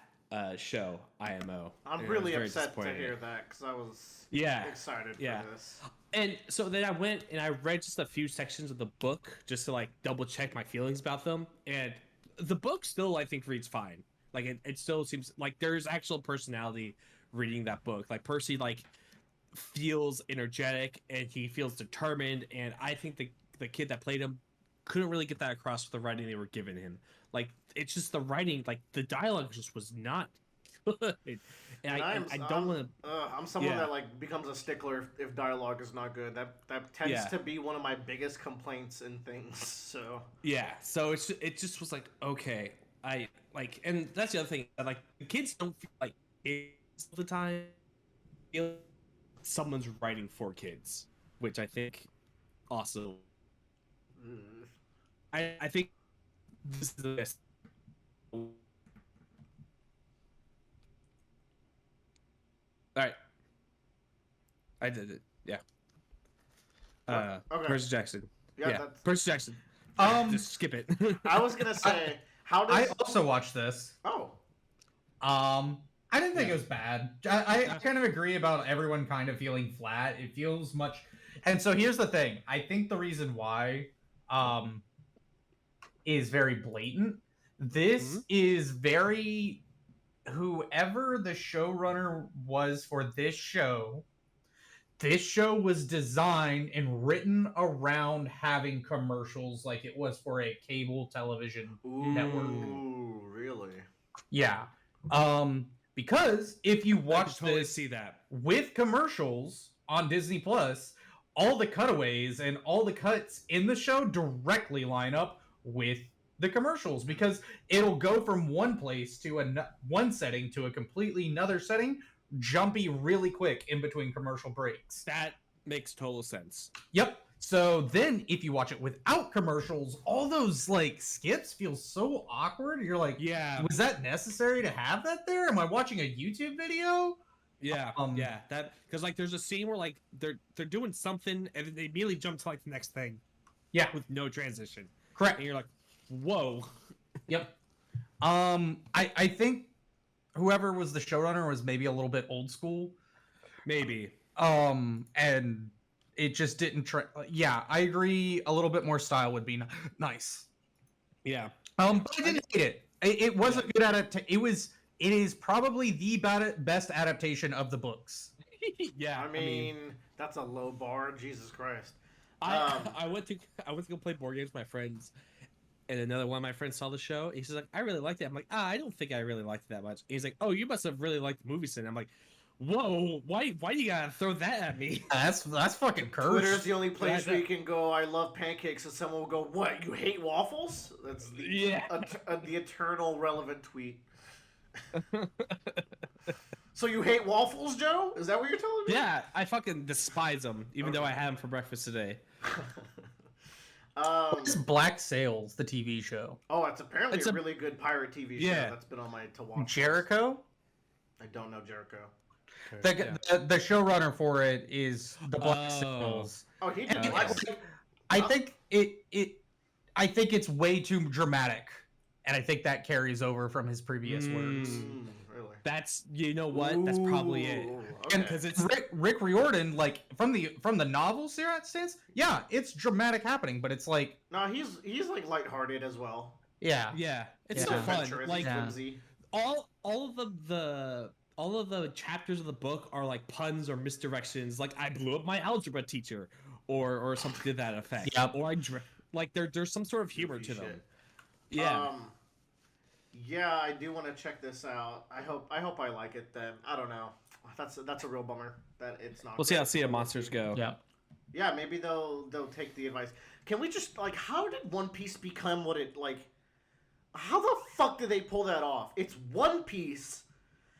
And yes, Oda's involved, but that is a Japanese man who's never worked in American television before, and somehow he steered that ship to to a good place. Like that is weird. I think there's dedicated like people on that show that like actually love the series. Yeah. Right. I think that's part of it. I think the actors too got really into their characters. I know, like we know Nami, Emily Rudd, like is a fan. I think Inaki is probably a fan and like really gets. They all got into it. For sure. The guy who plays Sanji, I think he did a really good job and like understands what he needs to do to get Sanji to a more modern character. Yeah, he did Sanji really well. Anywho, wait, Tyler, you still haven't watched that, right? No, I've not finished it. You were like the most excited person out of the bunch for it, and you're the one who didn't watch it, and you watch all That's sorts the Tyler of classic. Hey, I have schedules I have to keep with another person and watching things. Okay, yeah. That shit doesn't line up all the time. Maybe sometimes it takes us a while to get to it. Maybe you guys, when you're living together, just start from the start. We're trying to catch up on the anime still. Yeah, that's fair. Yeah. All right, Tyler, tell me about Seven Deadly Sins. Everyone's favorite anime manga series. I've never heard that this shit is trash from multiple people. People on this podcast. I did not know that this was getting a sequel, which I am pleasantly surprised about. Because they don't do any advertising for this shit, which is weird. Also, it airs like 3 months ahead of time in Japan before it gets fully released on Netflix exclusively. So like it airs on a different network in Japan and it gets re-released to Netflix in English dub exclusively. It's a really weird system. Baki does the same thing.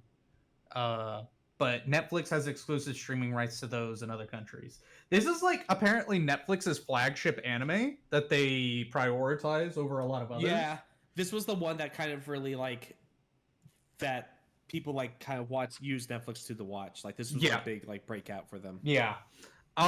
So this is a direct sequel to the original Seven Deadly Sins. This takes 16 years after the war between the angels and the demons ends, and it stars a completely new cast of characters that we're following. Oh, it's a sequel. Yeah. That being said, like we have the same characters from the original, but it's 16 years later, so it's like you get to see how things have moved on. Hold up, I gotta like look up what is happening with this because it's like in and out, one ear out the other. Hold on, I don't remember any of these characters' names. I think the main character's name is like Percival. I thought they were named after like the horses of the apocalypse, like war and famine and... No. So like that is like the Seven Deadly Sins are named after like they're dragon sins. So like Meliodas is the dragon sin of rage or whatever, but like his name isn't Rage, but like okay, I see. Yeah, so like the main character's name is Percival. And we start off with him and his dad, and they have like the Holy Knights in it again, and like Percival's gonna go on an adventure. He's been isolated from the entire world for 16 years. He's 16 and he is short-sized. So he's like waist high, and he looks like he's 8, but he's actually 16. But his dad was a holy knight in another life, raised him by himself. They get attacked by a holy knight in the first episode who's been hunting them down for like 16 years. And then Percival is forced to leave their little like plateau. They're on just this giant spire in the middle of the sky, like above the clouds, and that's where they live, on this little like circle of land. Anyway, the entire premise is they're hunting down the 4 Knights of the Apocalypse because they're going to bring ruin to the world, and especially King Arthur, which is a cool premise to me personally, because King Arthur is like a C/D plot in the Seven Deadly Sins. So there is a King Arthur. He's a little bitch the whole time. And like Merlin, who is also one of the Seven Deadly Sins, has been assisting him, like Arthurian legend. It's Arthur and Merlin. So in this one, Arthur has turned evil, and you're like, oh shit, why is he evil? He leads the Chaos Knights, you know? Because where does Arthur live? Camelot? The kingdom of Camelot was destroyed in the Demon War. So like they're like, yeah, Camelot exists still. The Chaos Knights exist, and it's like, what's going on? I'm like, all right, I'll bite. This is a very young adult anime. I would say, it's really good for kids. Maybe no, not kids. Young adult for sure. Like Naruto era. Like you're watching Naruto, you can watch this show. Can you withstand the sexy no jutsu? If yes, you can watch the show. Yeah, because like I think in like the 3rd or 4th episode, they have a fight and he saves like the guy that they're recruiting. So like basically this is the recruitment arc of the show. Oh, okay. Not everybody they recruit is a Knight of the Apocalypse. So far we only know that Percival is, and he's got like Luffy powers, you know, like this. If he's got like powers that are really OP in the early game, and they don't make a whole lot of sense. So like, oh yeah, he can just do that now. Okay, cool. Like when you're watching One Piece, you're like, oh, Luffy can deflect bullets. Yeah, of course, that makes sense. Rubber. That's on the table now. Yeah, like he's just really strong at the start. You know, he doesn't really have a whole lot that he has to overcome in terms of strength. He's just like saving the day. You know. It's very lighthearted. To the point where this recruitment arc feels like a fucking RPG intro for like Dragon Quest. Where you're just like, you have these characters that you're running into, like you're going from town to town. You have this like animal companion that's traveling with you and guiding you to your destination. Like event A happens that you have to overcome. Event B happens. Now the big event C. But it's like nothing super major. I don't know. It's fun. It's lighthearted. I can make it really short. I like it. I'm gonna keep watching it. Animation's mid. You're not here for the animation. You're here as this is a decent background show to have on probably. While you play something else or like have a quick dinner. Nothing to take seriously, just like the original Seven Deadly Sins. But enjoyable nonetheless. No big woman though. No big women yet. Oh, actually, no. That is false. We have encountered a giant race. So, Okay. so Arthur is he has so we see Arthur at one point, and the main antagonist, he has a Hitler motto where he is against the races intermingling. He believes the human race is the one pure race and wants to get rid of all the other races. Hitler. Yeah, but you're like, dude, like I guess that kind of ties in because the demons are the one who destroyed Camelot, and like at the end of the Seven Deadly Sins, it was like, yeah, the demons and the angels and everybody is friends now, and Arthur's like, fuck y'all, your home wasn't destroyed, bitch. No fair. Yeah. I'd be upset. The animal companion is Greed, which I think is Greed. I haven't been spoiled yet. I'm sure if somebody is listening to this, it's a red dog that walks around and his name is Sin, and he sounds like Greed from this original Seven Deadly Sins. And at one point he transforms and beats an entire town full of demons, and you're like, oh yeah, that's him. Like, of course, like Vaughn. That's Vaughn. You know? Mm-hmm. Oh, I remember from the 2 episodes or 3 episodes. I remember him. Yeah, he's the red guy. Red guy. Yeah, red guy. Red boy. Yeah. So it's cool, you know. Percival has magic that he uses, and his magic is healing magic. So Percival, within the first like 12 episodes, dies like 3 times. And then he just is brought back to life by his healing magic because he is the Knight of Death. So his magic lets him overcome death. But only if people believe he is the hero of death. It's weird. It's not anything deep to look into. Wouldn't recommend that. 0 recommendations to anybody in this group. Fair. Cool. That undead guy has nothing on our boy Andy. Yeah. Speaking of, you need to watch Undead Unluck at some point, Tyler. Cause there's an anime now. Dude, Good. Willard, did you hear they changed a scene in Undead Unluck? What? So you remember in the scene? Do you remember the scene where like they're investigating the manga and Uraka? What is that her name? What's her name again? Fuko. Unluck. Fuko. Oh my god, sorry. Fuko goes to Shueisha and like holds a woman at gunpoint. No, that's the best scene. What the fuck? They fucking changed it to Andy going in there. I'm like, that's so dumb. Oh, Fuko with the Glock is like the coolest thing. It's her main weapon. It's Iconic. So fucking man. good. Man. Anyways, other than luck, like, great. I need to pick up reading it again, but yeah. I digress. No, yeah. What is the Wall of Storms? Okay, so last year I listened shit, to a it's book. China Book 2.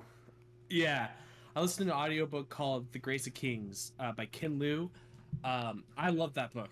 I loved it a lot. I thought it was phenomenal. It's a great world building piece. And when I listened to an interview, and he's just like, this first book is really a prequel for the story that I want to tell.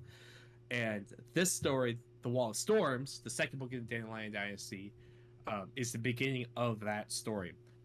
I listened halfway through this book and I had to stop listening to it because I got sick to my stomach about like what was happening. A character got into a situation they were unaware of, and like halfway through it I realized this man is ruining everything for everyone and doesn't know. Like it just was it was gripping. That sounds juicy. So like essentially the setup of the story is this is about, I want to say 10 years post the first book, post the war of like this unification of this land called Dara. The new emperor, Emperor Ragan, reigns, and he has his children, and his children are growing up under this new system and are starting to learn like, you know, like what it is to be a prince and princess in this new fledgling empire. And it's been peaceful for the past 10 years. Unfortunately, there are some folk that are a lot more resentful to the new emperor and wish they had their old fiefdoms back and wish they could be more independent, where he is looking to be more of a unified empire in total. And so some misgivings and political intrigue starts happening outside the palace and within the palace. And that's kind of all I want to get into this book, because I really, really, really think that Willer and Bradley, you would really like this series. It's so juicy in the way that the characters are constantly like the first half of this book is everyone's in a content position, but they know what it's like to have and get more, so they are just creeping and crawling and trying to find every inch of power that they can just grab for themselves, and like just navigating themselves around. And it's heartbreaking because like the people that are doing this are the heroes of the previous story, but now it's 10 years later after the fact, so they have completely changed and they are undergoing like their own like reflections of where they are in their life. And like it's like there are points in this book where I felt like my soul got ripped out of my body. Like I was walking my dog during the climax of this book, and I literally had to go sit in the grass and just listen to the end of this book because I just could not stand or walk while what was happening in my ears. But like Ken Liu does a great job of just like creating these characters that like have justifiably morally great actions, and they are trying to do what's best for not only themselves but also for their families, and trying to make sure that no one has the power to take that away from them because they've all suffered that before. And it goes into a lot of like, you know, Chinese culture and like, you know, being like, you know, forced to change and like resentment from previous like generations, as well as hopefulness from future generations and how they clash. And it's just a really good story about the clash. The villain of this book, like, I can't say I love to hate him. He's just like fucking despicable. Like he is a great villain. He's phenomenal. But like you hate him because he keeps winning, and you just don't know how you can stop him.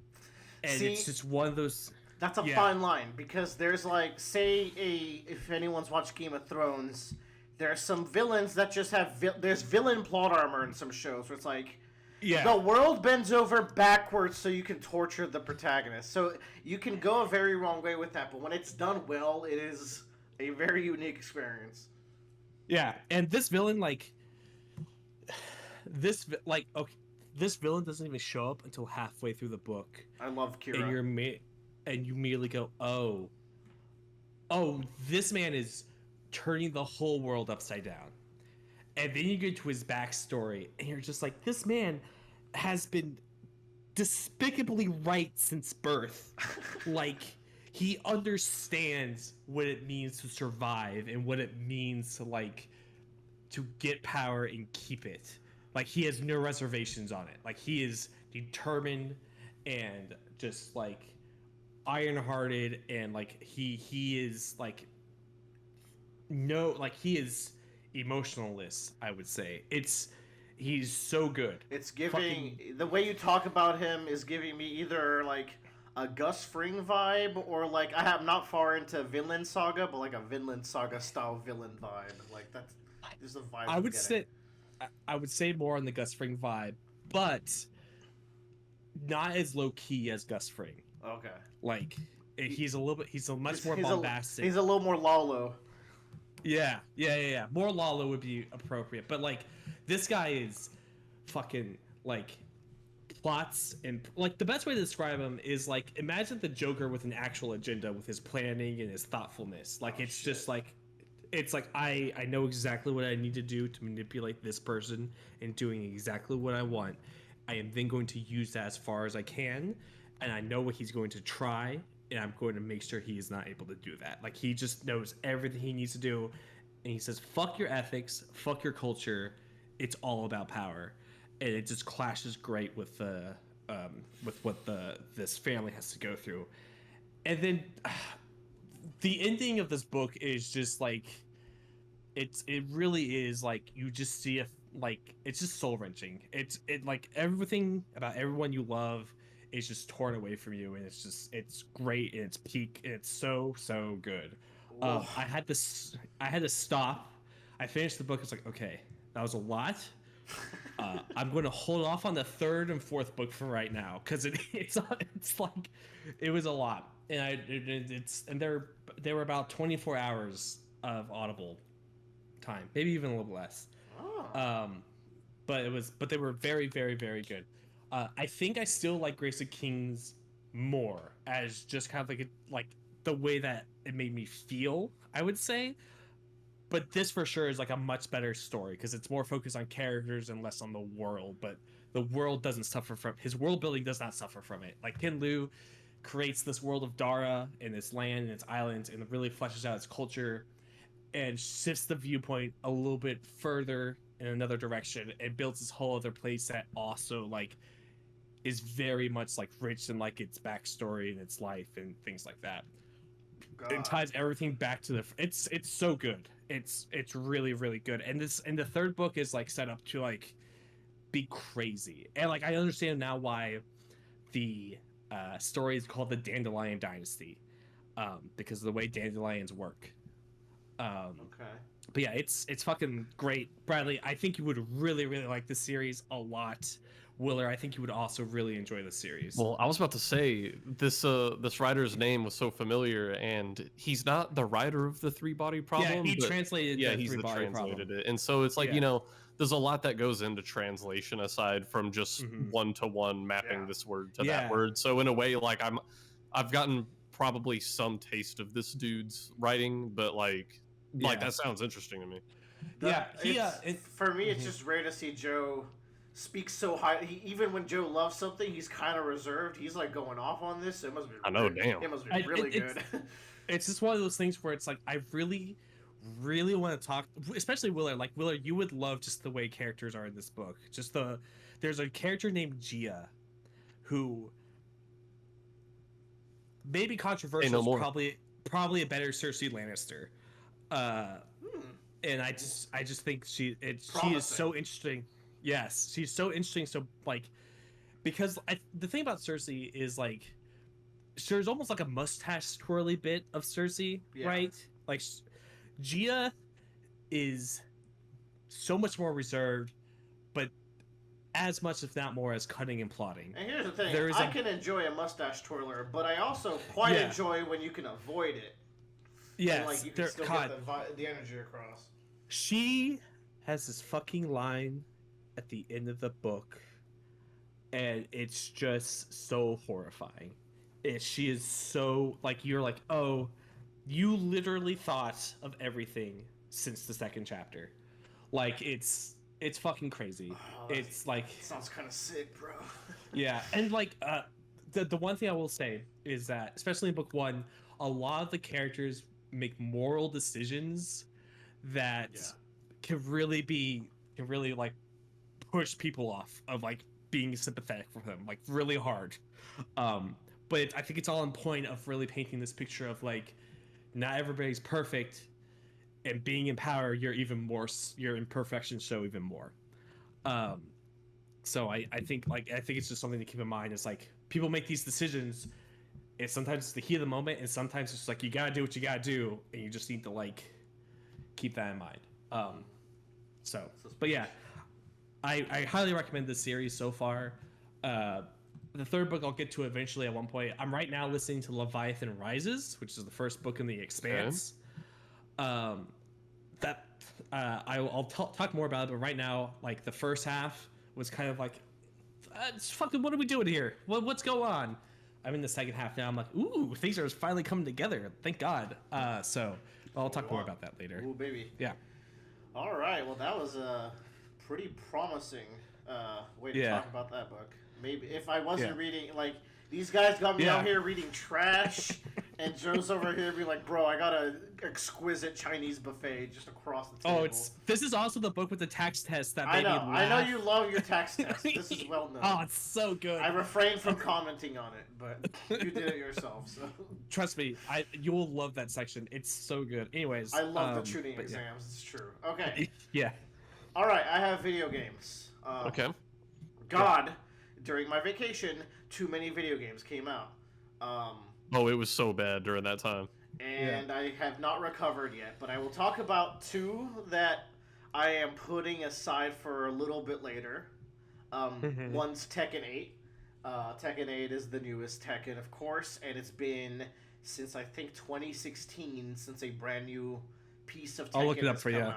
out. You would have to look up Tekken 7 Arcade Edition, which is like because it was a big, like Tekken 7 was a very long game, which is when I got into Tekken was 7. So 2016. Oh, yeah. Tekken 7 was released in arcades in 2015 of March. And then like in home, it's in 2016. Yeah. It's a long ass. That's wild. They've released it in an arcade first. It was the last game. Well, that used to be common. Street Fighter 4 came out first, and then the Street Fighter 4 Arcade Edition, which is like the expanded home edition, kind of a weird way to name it. Tekken's great. I'm not much of a 3D fighter guy, but I've heard it described like comparing Tekken to other 3D fighters is like flirting versus sexual harassment. I don't know if you've seen that format of comparing things, but it is just so far apart. Tekken just is the guy in that space, and while I prefer 2D fighters, I definitely enjoy some Tekken. I am playing this French super spy. He's very cool. For once, because Tekken girls are so fucking lame, dude. I'm sorry. Like, I had Kazumi and she was cool because she had a tiger in the last game, and I generally like the female characters tend to have like more. If I was to put it in like Elden Ring terms, they have like the Dex movesets to the guy's strength movesets. So I like the nimbleness and like just like more interesting movesets of like a lot of like Street Fighter or like anime fighter girls. But I've been all about my boy Victor. He's very cool. He's John Wick meets like Raiden from Metal Gear Solid 4. So it's pretty crazy. My one thing about Tekken is it asks you to... It's a game where you apply your game plan for a vast majority of your experience of the game is just being oppressive. Like, they're not playing... Like, once you beat neutral, you just try to never let go in a way that's, like, very oppressive. And it's fun when you're on the giving end. And when you're on the receiving end, you're like, what the fuck just happened? Now, thankfully, this game has really good training mode, including the feature that should be in every training mode ever, which is Replay Takeover. I need that on Street Fighter really bad. Replay Takeover is huge. But yeah, like, because you have to learn your character's 100 moves, and then somehow you also have to learn 100 moves from 24 other characters. Yeah. So the game ends up being like, I'm going to learn 2 of your moves and make sure you can't play at all. So, and that is fun in its own way. Like, it's a fantastic game. I'm really loving it. I would be putting more time into it if it wasn't for a game we talk later. That's been taking up the multiplayer slot by a lot. Yeah. But then the other game is Persona 3 Reload, and I have put some time into this one. And Is it worth it? And I was enjoying it so much that I stopped putting time into it because I said I want to have cleared my current single-player game, which I'm going to talk about next. It's Yakuza 8. Mm-hmm. I'm going to finish Yakuza 8 before I go back to Persona 3 because, oh my god, that game's vibe is unlike any other game I've played. It's in my trilogy, my holy trinity of games that made Willer Willer. Quiz for the class, and you can only answer one. What are two of the other games? Metal Gear Solid 2. Ooh. You got one. Elden Ring.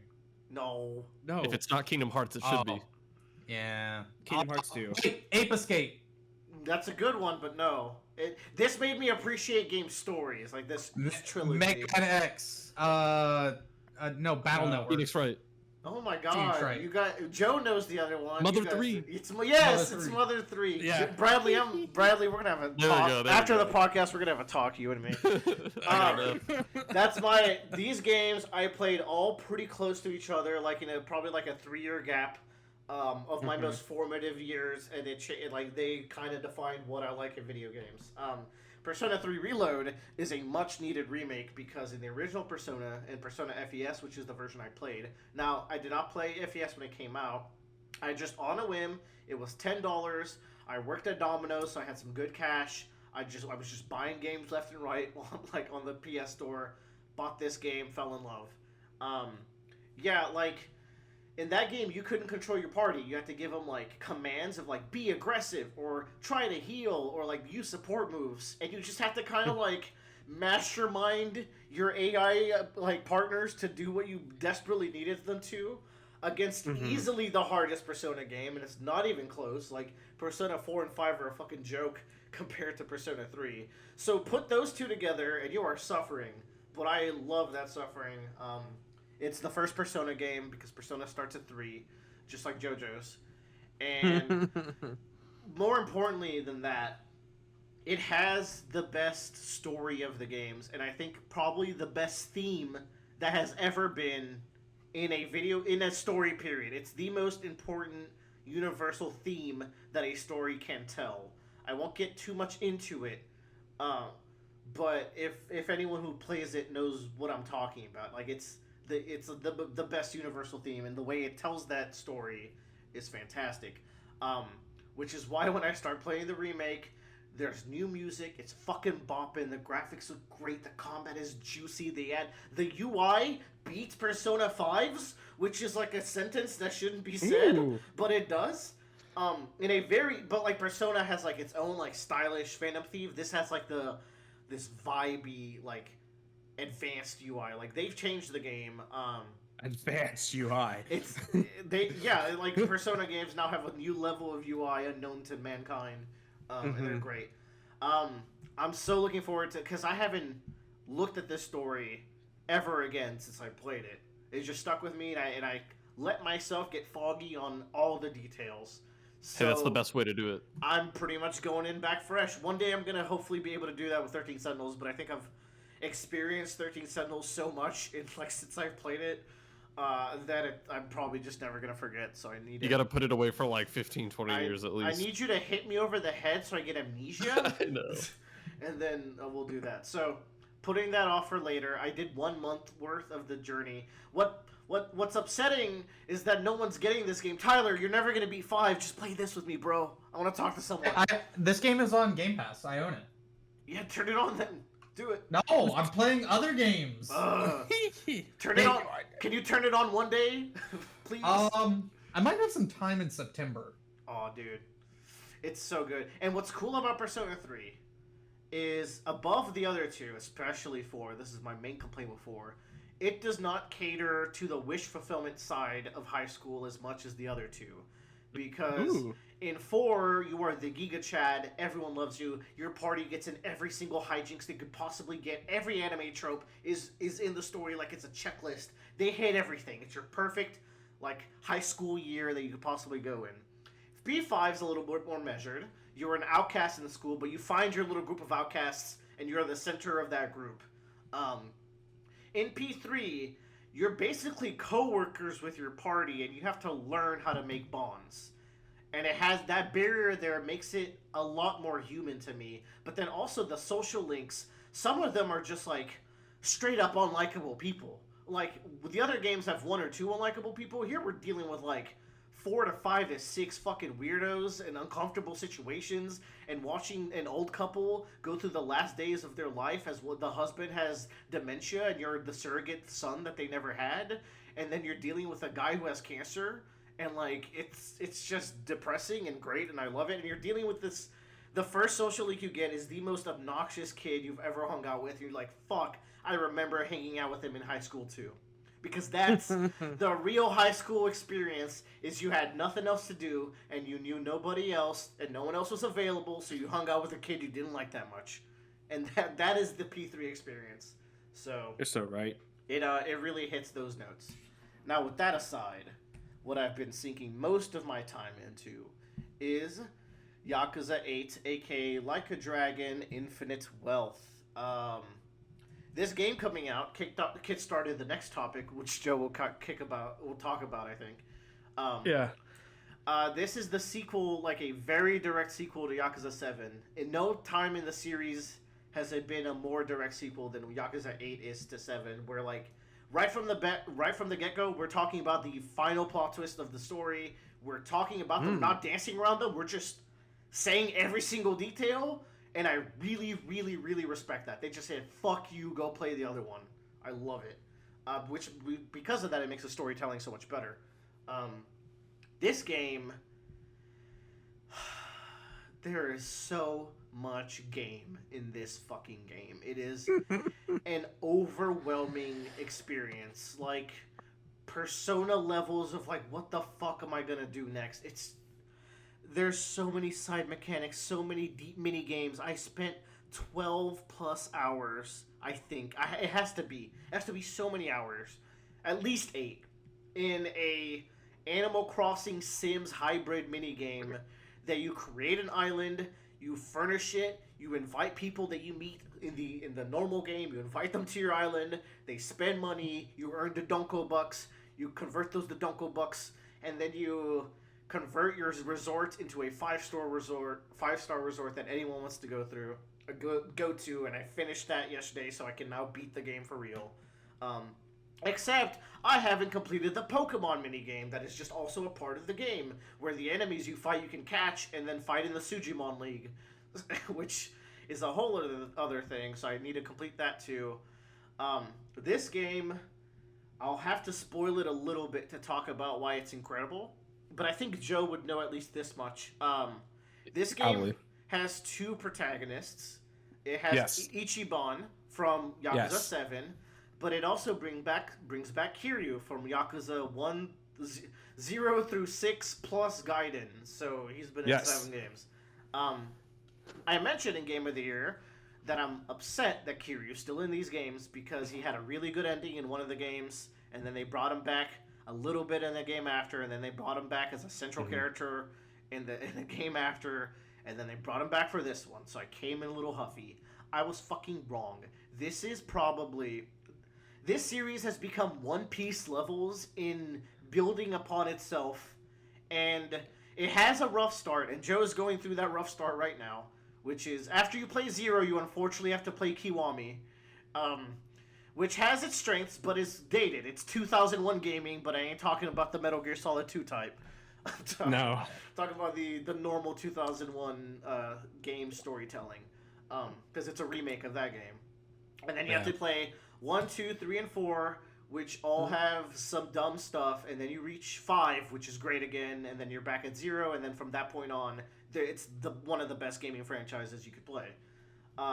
This one brings all the dumb shit from 1 through 4 and all the other games. Even has some JoJo cameos. You have to play them all to play this one. It is impossible not to. But it brings it back in such an unflinchingly brave way. Like, remember that dumb plot thread? We're going to look back at that and tell a meaningful story. Like, we're going to embrace the fact that it was really stupid, but we're going to make a really meaningful story from that. And it does that with every single like a part of this game is you go back.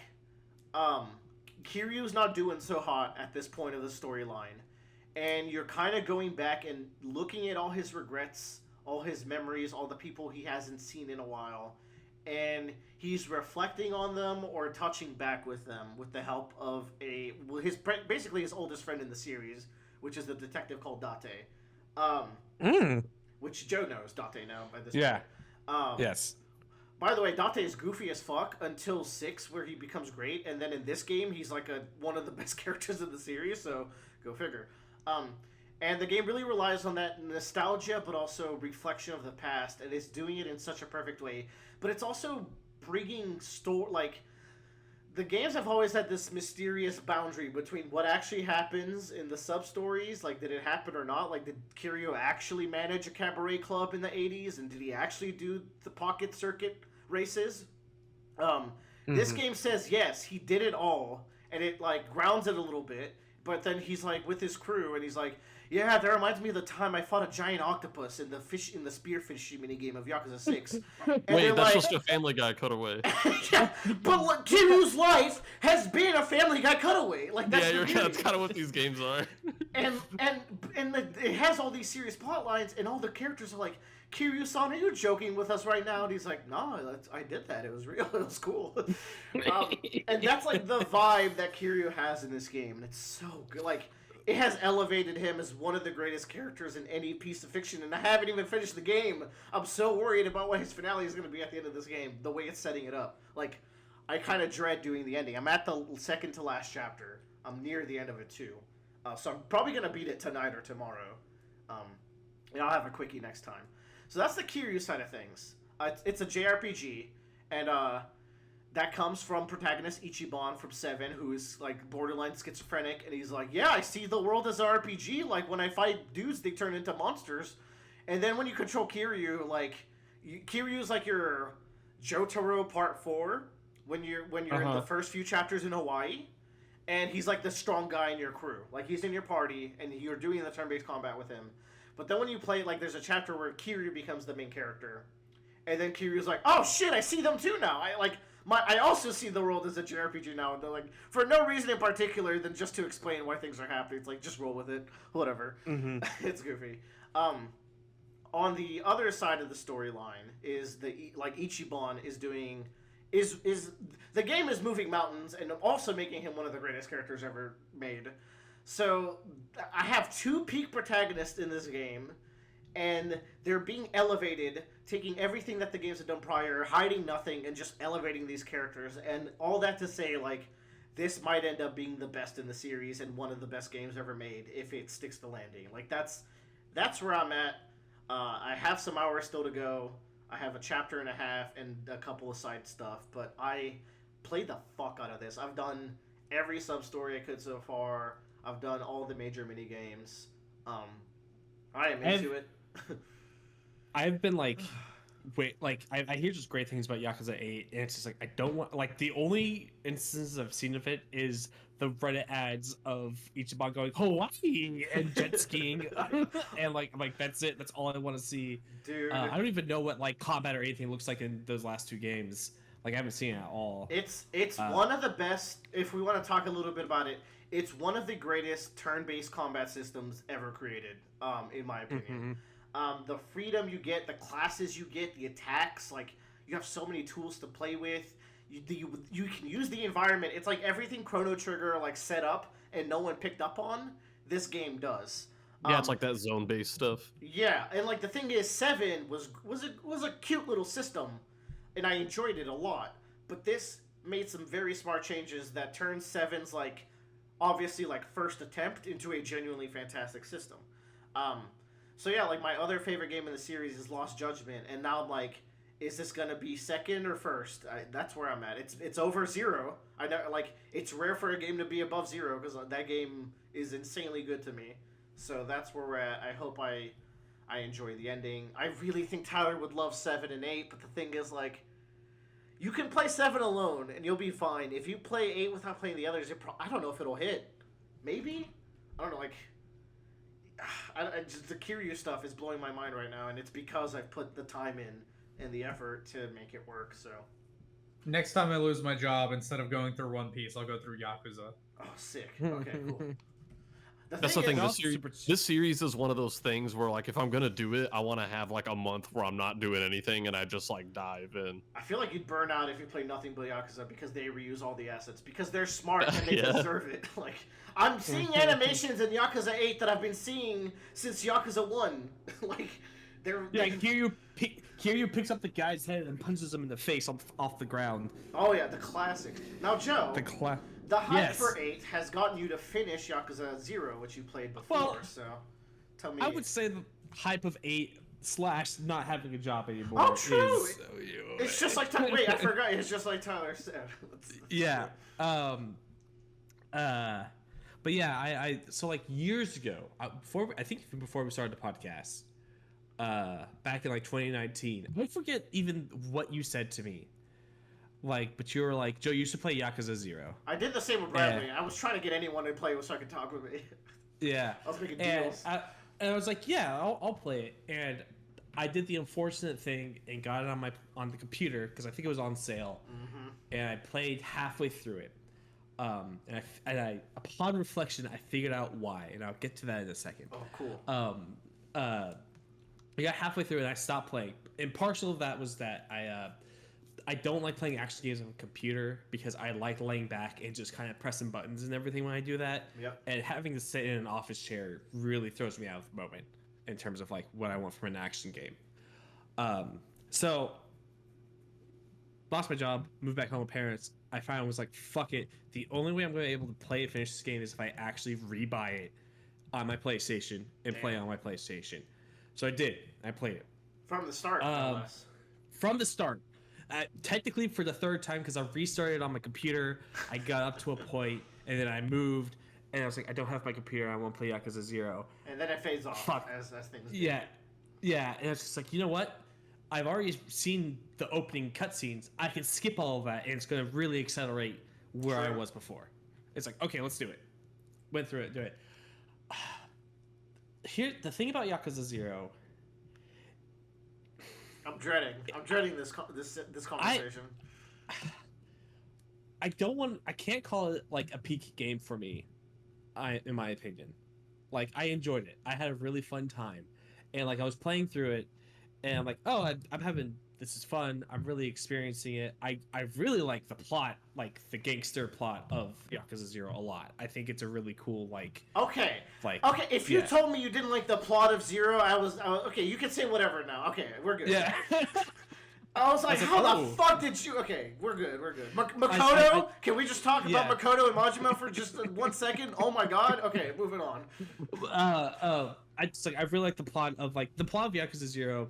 By the way, is Kiryu roughs up this guy in an alleyway in this location called the Empty Lot, who shows up dead the next day and is framed for the murder, and he has to go and like prove his innocence to the police and to the Yakuza, primarily the Yakuza.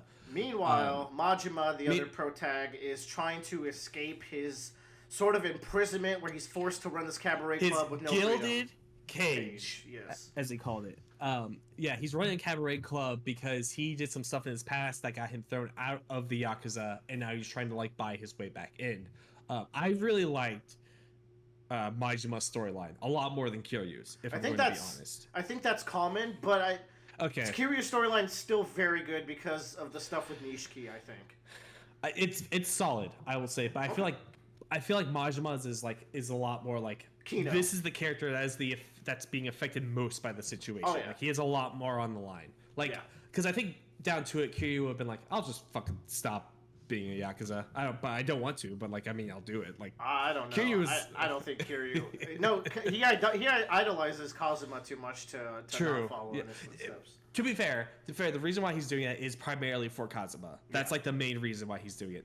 Less of so being in the Yakuza, more so of Kazuma's life is on the line at this point. Yeah. Really enjoying it.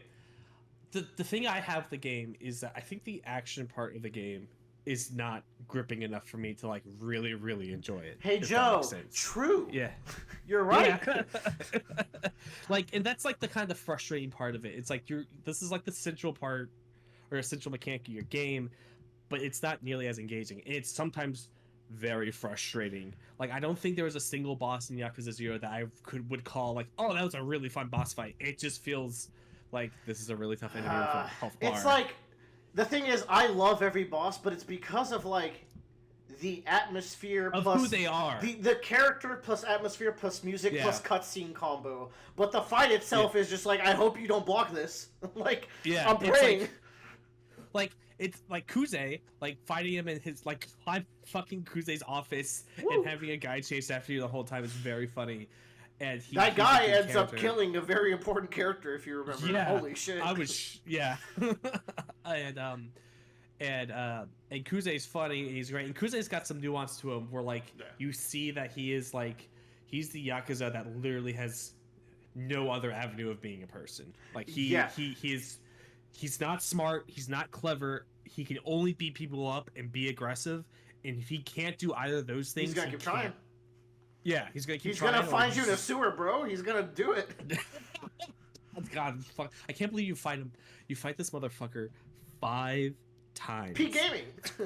It's crazy. But like, so, and the thing is that like, I was trying to really get through it, right? Yakuza 0, and then I kind of stopped and went, let's try some of this other stuff that's around Kamurocho or Shikifuku, if I think that's the other area. God, Sotenbori. Sotenbori, that's right. Shikifuku is the name of a street. Yes. Sotenbori, and that to me is the point where like you kind of understand where the Yakuza charm comes from, because it's like, once again, of like moving back in with my parents and not having a job, I don't really have necessarily the means or the place to like go out and do things, so it was a weird kind of like escape or way do I have a solution for you? It's the 80s. It's the bubble economy. Everyone's filthy rich. Fucking they're so rich, Willer, that when you beat people up, money comes out of them. They bleed money. And, in fact, to avoid enemies, you just toss money in the air and distract them. Yeah. That's what we're dealing with. Yes. So it's just like, but getting down to that, like that's what really kind of like made me get to a point where it's like Yakuza became this weird like comfort game where like every night I'd be like, all right, time to play a chapter 2 of Yakuza, getting into bed and just like rolling through it, enjoying Kamurocho. You get it. Like, that's what it's all about. But like, it's so good at doing that. Like nothing else quite gives you that little comfy playground to just do whatever the fuck, and also a good storyline to go with it. And cool and also, it doesn't feel like. I feel like another part of like big open world games is that whenever you do side content, like it's hard to justify for the character why they're going off and doing something else that isn't the main plot. And I feel like there are points in Yakuza 0 where they're just like, I need to wait for a phone call, or like when I get time to do this, let me go do this, and that kind of really gives you justification. They always write it where it's like, meet me over there later, a nebulous later to give your mind like a. This later could be 2 days worth of plot lines, like side quests. So I really like that, and that makes me feel less guilty about getting off of that path for the main plot. And I'm at that point now where Yakuza 1, where there's literally no objective marker on the map. I'm like, I'm just gonna fucking run around until I get bored, and I'll look it up where I need to go next. I'm gonna make these naked bug ladies wrestle. God, we're not gonna talk about that. Woo! The point being is, I've really, really enjoyed Yakuza 0. So, Willer, I figured out what caused me to stop Yakuza Let me 0 take one guess. Okay. It's the tutorial to Kiryu's management minigame. No. Damn. No. Okay. That went fine. But you're close. If I was to go back, if I was to do one slight critique, and by slight, actually kind of infuriating for like me playing as Joe, I think the game takes like 2 or 3 chapters too long to get to a point where it feels like you're starting the game, if that makes sense. Okay. Like, especially when you have 2 protagonists and you have to go through the same shit of like, let me go see the cutscene of my second style, and then my third style. And let me meet my weapons dealer. Here's the thing. Yakuza 8, you're going to hate for the beginning. Oh, God. First of all, RPG. Yakuza 8 does not even have an exciting initial plot. The plot is Ichiban's trying to propose to his party member, and he does it on the first date, and it goes horribly wrong, and then he gets canceled by a VTuber. That is the literal plot for the first 3 hours of the game. It's great, but it's asking a lot out of you. That's funny. But yeah, I just like that. Like, in Yakuza 1 was a little bit better in that regard, but it was still kind of like, can we get to the point where like we're playing the game? Let me run around. Yakuza 1 kind of has Chainsaw Man pacing at the start. It's like, yeah, boom, you're in prison. Yeah. That's a whole other thing. Yeah. But like that's like when I was replaying, I was like, okay, this is a little bit infuriating. I'm surprised I didn't drop off or like got really upset about this. But what I figured out, Willer, is that I had a hard gamer moment, and I'm just a fucking idiot. Oh no! I unlocked the Cabaret Club, and I'm going through the minigame, and you play the first Cabaret session, and I'm like, oh, this is fun. This is a nice little management meeting game that I can like just do every once in a while. It's really good. Yeah, and then the guy was I forget what the guy's name. Yoshida, I'll never forget him. Yoshida goes like, all right, just come back next night and we'll do this all again. I was like, next night? I have to wait a whole fucking day? Like a whole chapter's a day. You didn't realize that time is nebulous in the Yakuza world. I thought, I was like, what the fuck? And I walk outside, it's like, it's daytime outside. Why was it not, like, I completely like had a disconnect. Just a whole disconnect. And then when I played it again this time, I was just like, oh right, I can't play this again until nighttime. Wait, no, that doesn't make any fucking sense. I talked to him again. He's like, oh, do you want to do the Cabaret? He's like, yeah, I'm a fucking idiot. Like, I was like, okay. And then I sunk another like 10 or 12 hours into that minigame. Cabaret is addicting. That's a good one. It is. It's so quick. The worst parts is like doing the special trainings when you're talking to the girls. Which I find out now. I like the main girls in this one. They're pretty funny. Yeah. And I find out that like that's actually a mechanic from Yakuza 1 because playing that, I found that mechanic. I was like, oh, it makes sense why that's kind of like in Yakuza 0 now. Actually, technically, no. Because it was in 0, it's in Kiwami 1, but it was actually from 3 first, and they've carried it on to 3. Okay. It gets complicated, but yeah. Whatever. Well, that's 0. Yeah, so I'm glad you enjoyed it. I did enjoy it. Like, I wouldn't put it up in my echelon of games, but that being said, it's gotten me to the point now where like I want to see where the rest of the series goes. If you heard me talk about 8, it gets very worth it. You have to work a little bit through Shimano. You know. And I'm thankful that that I had one for free because we got it on PlayStation Plus at one point, and I think like Kiwami 2 is like $7 or something less. You will like Kiwami 2. You will like the newness of the Dragon Engine. Yeah, that's The one thing about one that I really enjoy is the Majima like mechanic of him showing up again. It's very funny. It breaks the plot completely, but it's very fun. Yeah. But anyways, Yakuza 0 is really good. I don't think it's up there for me. Maybe I'll have better fonder memories of it later. But it's good enough that I'm like, okay, let's see where the rest of this series goes. You will if you like the story of 0, you will like 5 and onward story really. And I think here's the thing. I think you're a judgment boy like I am, a judge guy, as we call him. I don't know if you know this, Willard, but I have judgment and lost judgment. I don't know how or when I got them. I just have them. Sick. Good for you. Yeah. I sent Joe a very detailed guide of multiple play orders he can go to, and the play lengths of each game, and which games I recommend slowing down and doing the side content on, and which games I recommend just mainlining as fast as possible. Yeah. It comes out to like 4 to 5 of the games I recommend taking it slow, and then a lot of the other games do a couple things here and there. Yakuza the unfortunate part is that I gave him a fucking guide. Yeah. The unfortunate thing is that the first 4 games are in the lower half of Willer's ranking. All four of my bottom games are indeed Yakuza 1 through 4. Yeah, I am not looking through 4 because the fact that you were just like, it's questionably passably good means I'm gonna fucking hate this game. Joe, 4 has the bizarrest rubber bullets, man. I don't even know. Anyways. All right.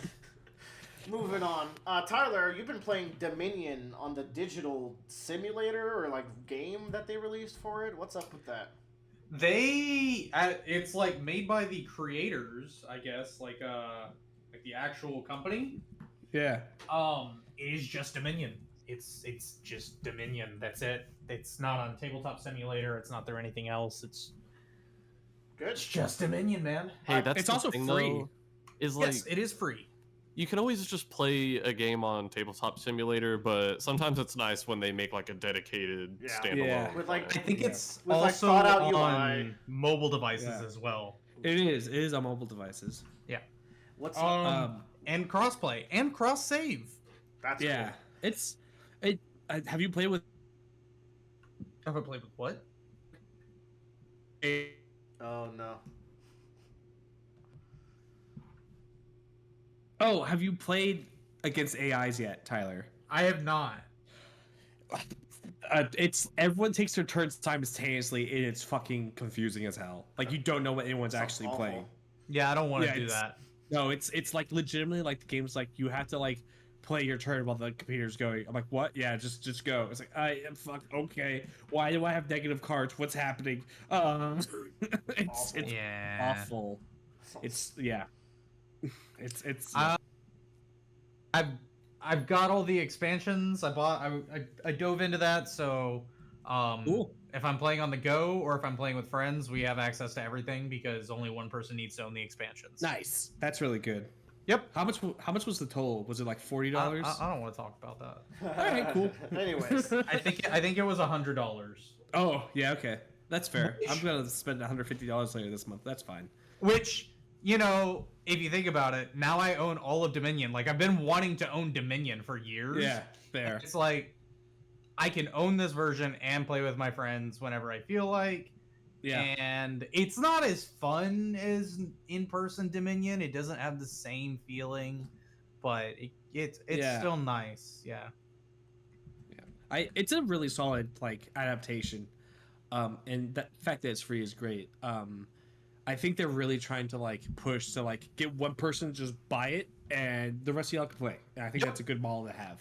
Yeah. Especially if it's $100, like that's basically like probably 2 or 3 players worth of actually paying for the game that I would have with a game of that Yep. size. Plus, it doesn't lead to the issue where it's like, I'm not gonna buy this game because I'm not gonna talk 4 of my friends into playing with me, but it's free. True. It also seems It's like really Tyler's simple. been playing with the wacky deck configurations. I vaguely watched that and it looked pretty funny. It's we've been playing with all the expansions where it's just like, hey, all the expansions, we don't know shit, and it's just, you gotta realize almost every expansion adds in some new mechanic of card, and it's just like, okay, what does this one do? So everybody takes like the first 5 to 10 minutes. It's like, all right, this one does this, got it. Mm. Alrighty, Joe, War of the Ring and Warhammer are things you've played, I think. Yes. Okay. So for Christmas, I got War of the Ring. This is an asymmetrical war game that is for 2 to 4 players, and assuming that everyone knows the rules and can reasonably set up the game, should take you about 2 to 2.5 hours to play. That's not true. It takes about 25 to 30 minutes to set up, and then for teaching for the first time is basically a whole ass hour, and then you actually play for about 3 hours. It's a long ass game. That's board games. Yeah, it's board games. Especially this is like, so the thing about War of the Ring, my favorite game of all time, board game, is Star Wars Rebellion, which is an espionage Star Wars game where like it's asymmetrical. The Empire is trying to find the Rebel base, and the Rebels are trying to just deal enough like damage to the Empire that the entire galaxy rises up against them. I love that game. One of my favorites. That game was inspired by the first edition of War of the Ring, and second edition of War of the Ring that I own is inspired by Star Wars Rebellion. So they're just kind of building off of each other, The Ouroboros which is great. Bros. Yeah, of course. So War of the Ring. What is this? It's based off of J.R.R. Tolkien's Lord of the Rings series. In it, one player will be playing the Free People, which is the men, elves, dwarves, and northern factions, as they fight against the Shadow player, which is the orcs and the goblins and the Easterlings and so on and so forth. The thing about this game is that there are 2 win conditions in this game. There is the classical conquest win condition, which is the primary way for the shadow player to win. The shadow player has to score 10 victory points on the board in order to win, while the Free People's player has such an uphill battle for this victory that of the 10 that the shadow player has to score, the Free People's person only needs to score 4 points. Like, that's how much of an overwhelming force it is in comparison. But on the flip side, the Free People have a weapon that they can use against the shadow player, which is of course the One Ring. If they're able to get Frodo and Sam to Mount Doom, and they dunk that bad boy into the fires, they immediately win the game. No need for conquest or anything like that. This game is quite a nail biter because, as a Free People's player, you are just going up against this vast, overwhelming odds that are just coming from the southeastern side of the board as they kind of march their way up towards you. But not only that, like, every single one of your pieces is limited. Like, as soon as a piece dies, it's not put back into your reserve pool. It is thrown in the box and is eliminated from the game forever. Like, every person that dies on the board as a good player is so valuable, because if you just send someone out to die, you're never getting them back. Whereas the shadow player can just start windmilling people to the front line and be like, all right, 16 dudes die, that's fine, I'll bring him back next turn, no big deal. So you're constantly having this decisions as the good player where you are just trying to like maximize your forces and just trying to like hold off the shadow player as long as you can to get Frodo down to Mount Doom and throw the ring into the fire. And it's really good. But at the same time, as a shadow player, like, taking over these strongholds in these cities is not easy. And you start so far away from them that if you start marching and you get to a point where like that thing is so far north that if I lose this fight, it's going to be another 4 or 5 turns before I can get an army of good size up there. And by that time, he might have moved the ring far enough into Mordor and just kill me. So I need to like start looking for other points of like interest, or just other ways to like slow down the ring bearer. Like, there's just a constant like challenge of like balancing both sides of this game. Both of them viable win conditions, both of them just like you're never knowing like how stressed out the other player is the entire time. That being said, I've played this game 3 times now. I've played this game 3 times as the evil player, and all 3 times the good player has taken Frodo and the Fellowship and pushed them in the complete opposite direction of Mount Doom for I don't know what fucking reason. So it kind of was a steamroll. And I'm like, guys, Joe needs worthy opponents. Yeah, it's just like, and like, it's like I don't understand. It's like, because I always show it to them, like the math when I look at the board. It's like, look, like it's literally like 10 spaces away from your starting location, assuming you take the quickest route, right? And the thing is, the way the Fellowship works is that like you kind of build up this movement meter, and then you can spin it all to move. So you can like hop from like one city to the next city because it's the representation of the Fellowship in hiding. So the shadow player never knows where they're going. And it's just like, it was just really funny. Like 3 times, it's like, you're not going to move the ring towards Mordor. It's like, nah, I'm going to just like move them over here to the Shire because I feel like I don't want them close to you. I'm like, okay, I do whatever you want. I'm just going to keep marching up here. So, but like you said, Joe, really... they don't know what you're capable of necessarily, so they're trying to play it safe. And you're like, if you march it, I lose. But they don't know that. Yeah, no, but like I tell them that I'm like, it's like every time I've taught the game, I'm like, your primary win decision is like your main focus should be to take that ring and put it into Mount Doom and destroy it. They're like, okay, I'm going to the Shire. All right, well, fine. And it's just one of those things where like there's a part of me that really wants to correct them. But there's also the competitive part of me that's just like, I want to win, and I like this is the other struggle I have with, like these kinds of board games, is that like I don't feel like I get to play like fully challenged until like I've played the game 3 times with somebody, because they just like I have to try to correct them all the time. And there comes a point where it's like, okay, let's speed this up and close the game out. But every time I play with them, they've had a really good time. They've had a lot of fun. There's these action cards that do these really loreful and strategic things. The first game I played, I took the army of Isengard and I sent them to Helm's Deep. I'm like, yes, this Helm's Deep will be mine. And my cousin who was playing gets played a card. It's like, so this card says the Ents attack Helm's Deep, and if I roll a 5, I just kill Saruman. It's like, what? And then just immediately killed my leader, and I lost him for the rest of the game. And I went, fuck. It's just fucking trees, man. But yeah, it's a really, really good game. It's just like, it's very long. It's a lot of rules. And it's just very complicated.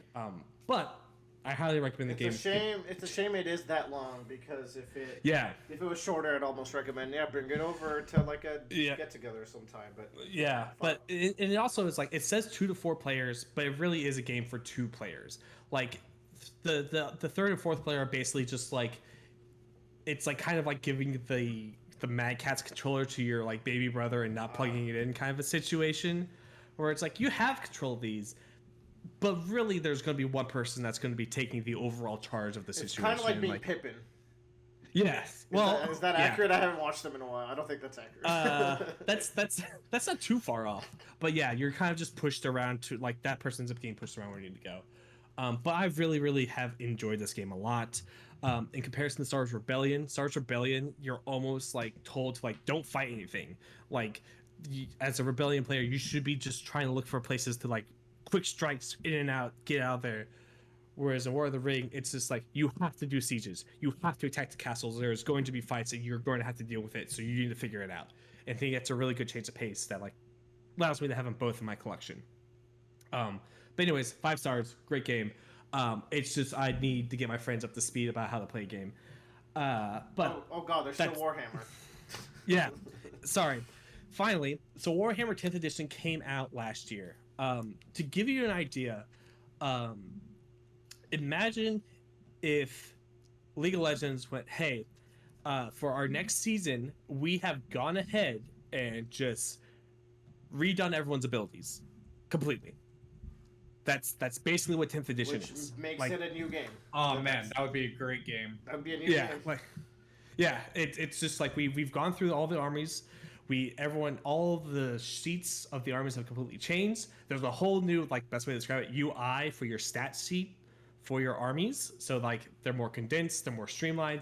We only put information you need to know on your cards, which is great because like one of the big like kind of like walls to get over for Warhammer is like you get a sheet like, here's your basic Space Marine, and you're like, there are 10 numbers on here. Are these all important? Not really. Unless you get into these 5 situations, and then those are really important. But otherwise, don't worry about those. Also, here's a chart you have to go off to determine if you hit something or not. So they've really streamlined that down. They've introduced a lot more dynamic objective system in the game as well that really spices the game up. The issue we're having with Warhammer is, once again, Games Workshop has gone to their archaic way of like balancing armies, where like, yeah, sure, we changed all the champions in League, but we're also going to do a pass for every champion 3 months at a time, and the next champion that gets a pass is going to be substantially shinier, bigger, and better than the other armies until the next army that gets a pass gets that other secondary pass and is shinier, newer, and so on and so forth. And it's just very, very frustrating because it's very obviously part of this marketing drip feed of like getting people to chase after new hotness, get more armies, or diversify their armies rather than like focusing on like the balance of the game and trying to keep things in a very healthy competitive environment. And they're trying as best they can with that model.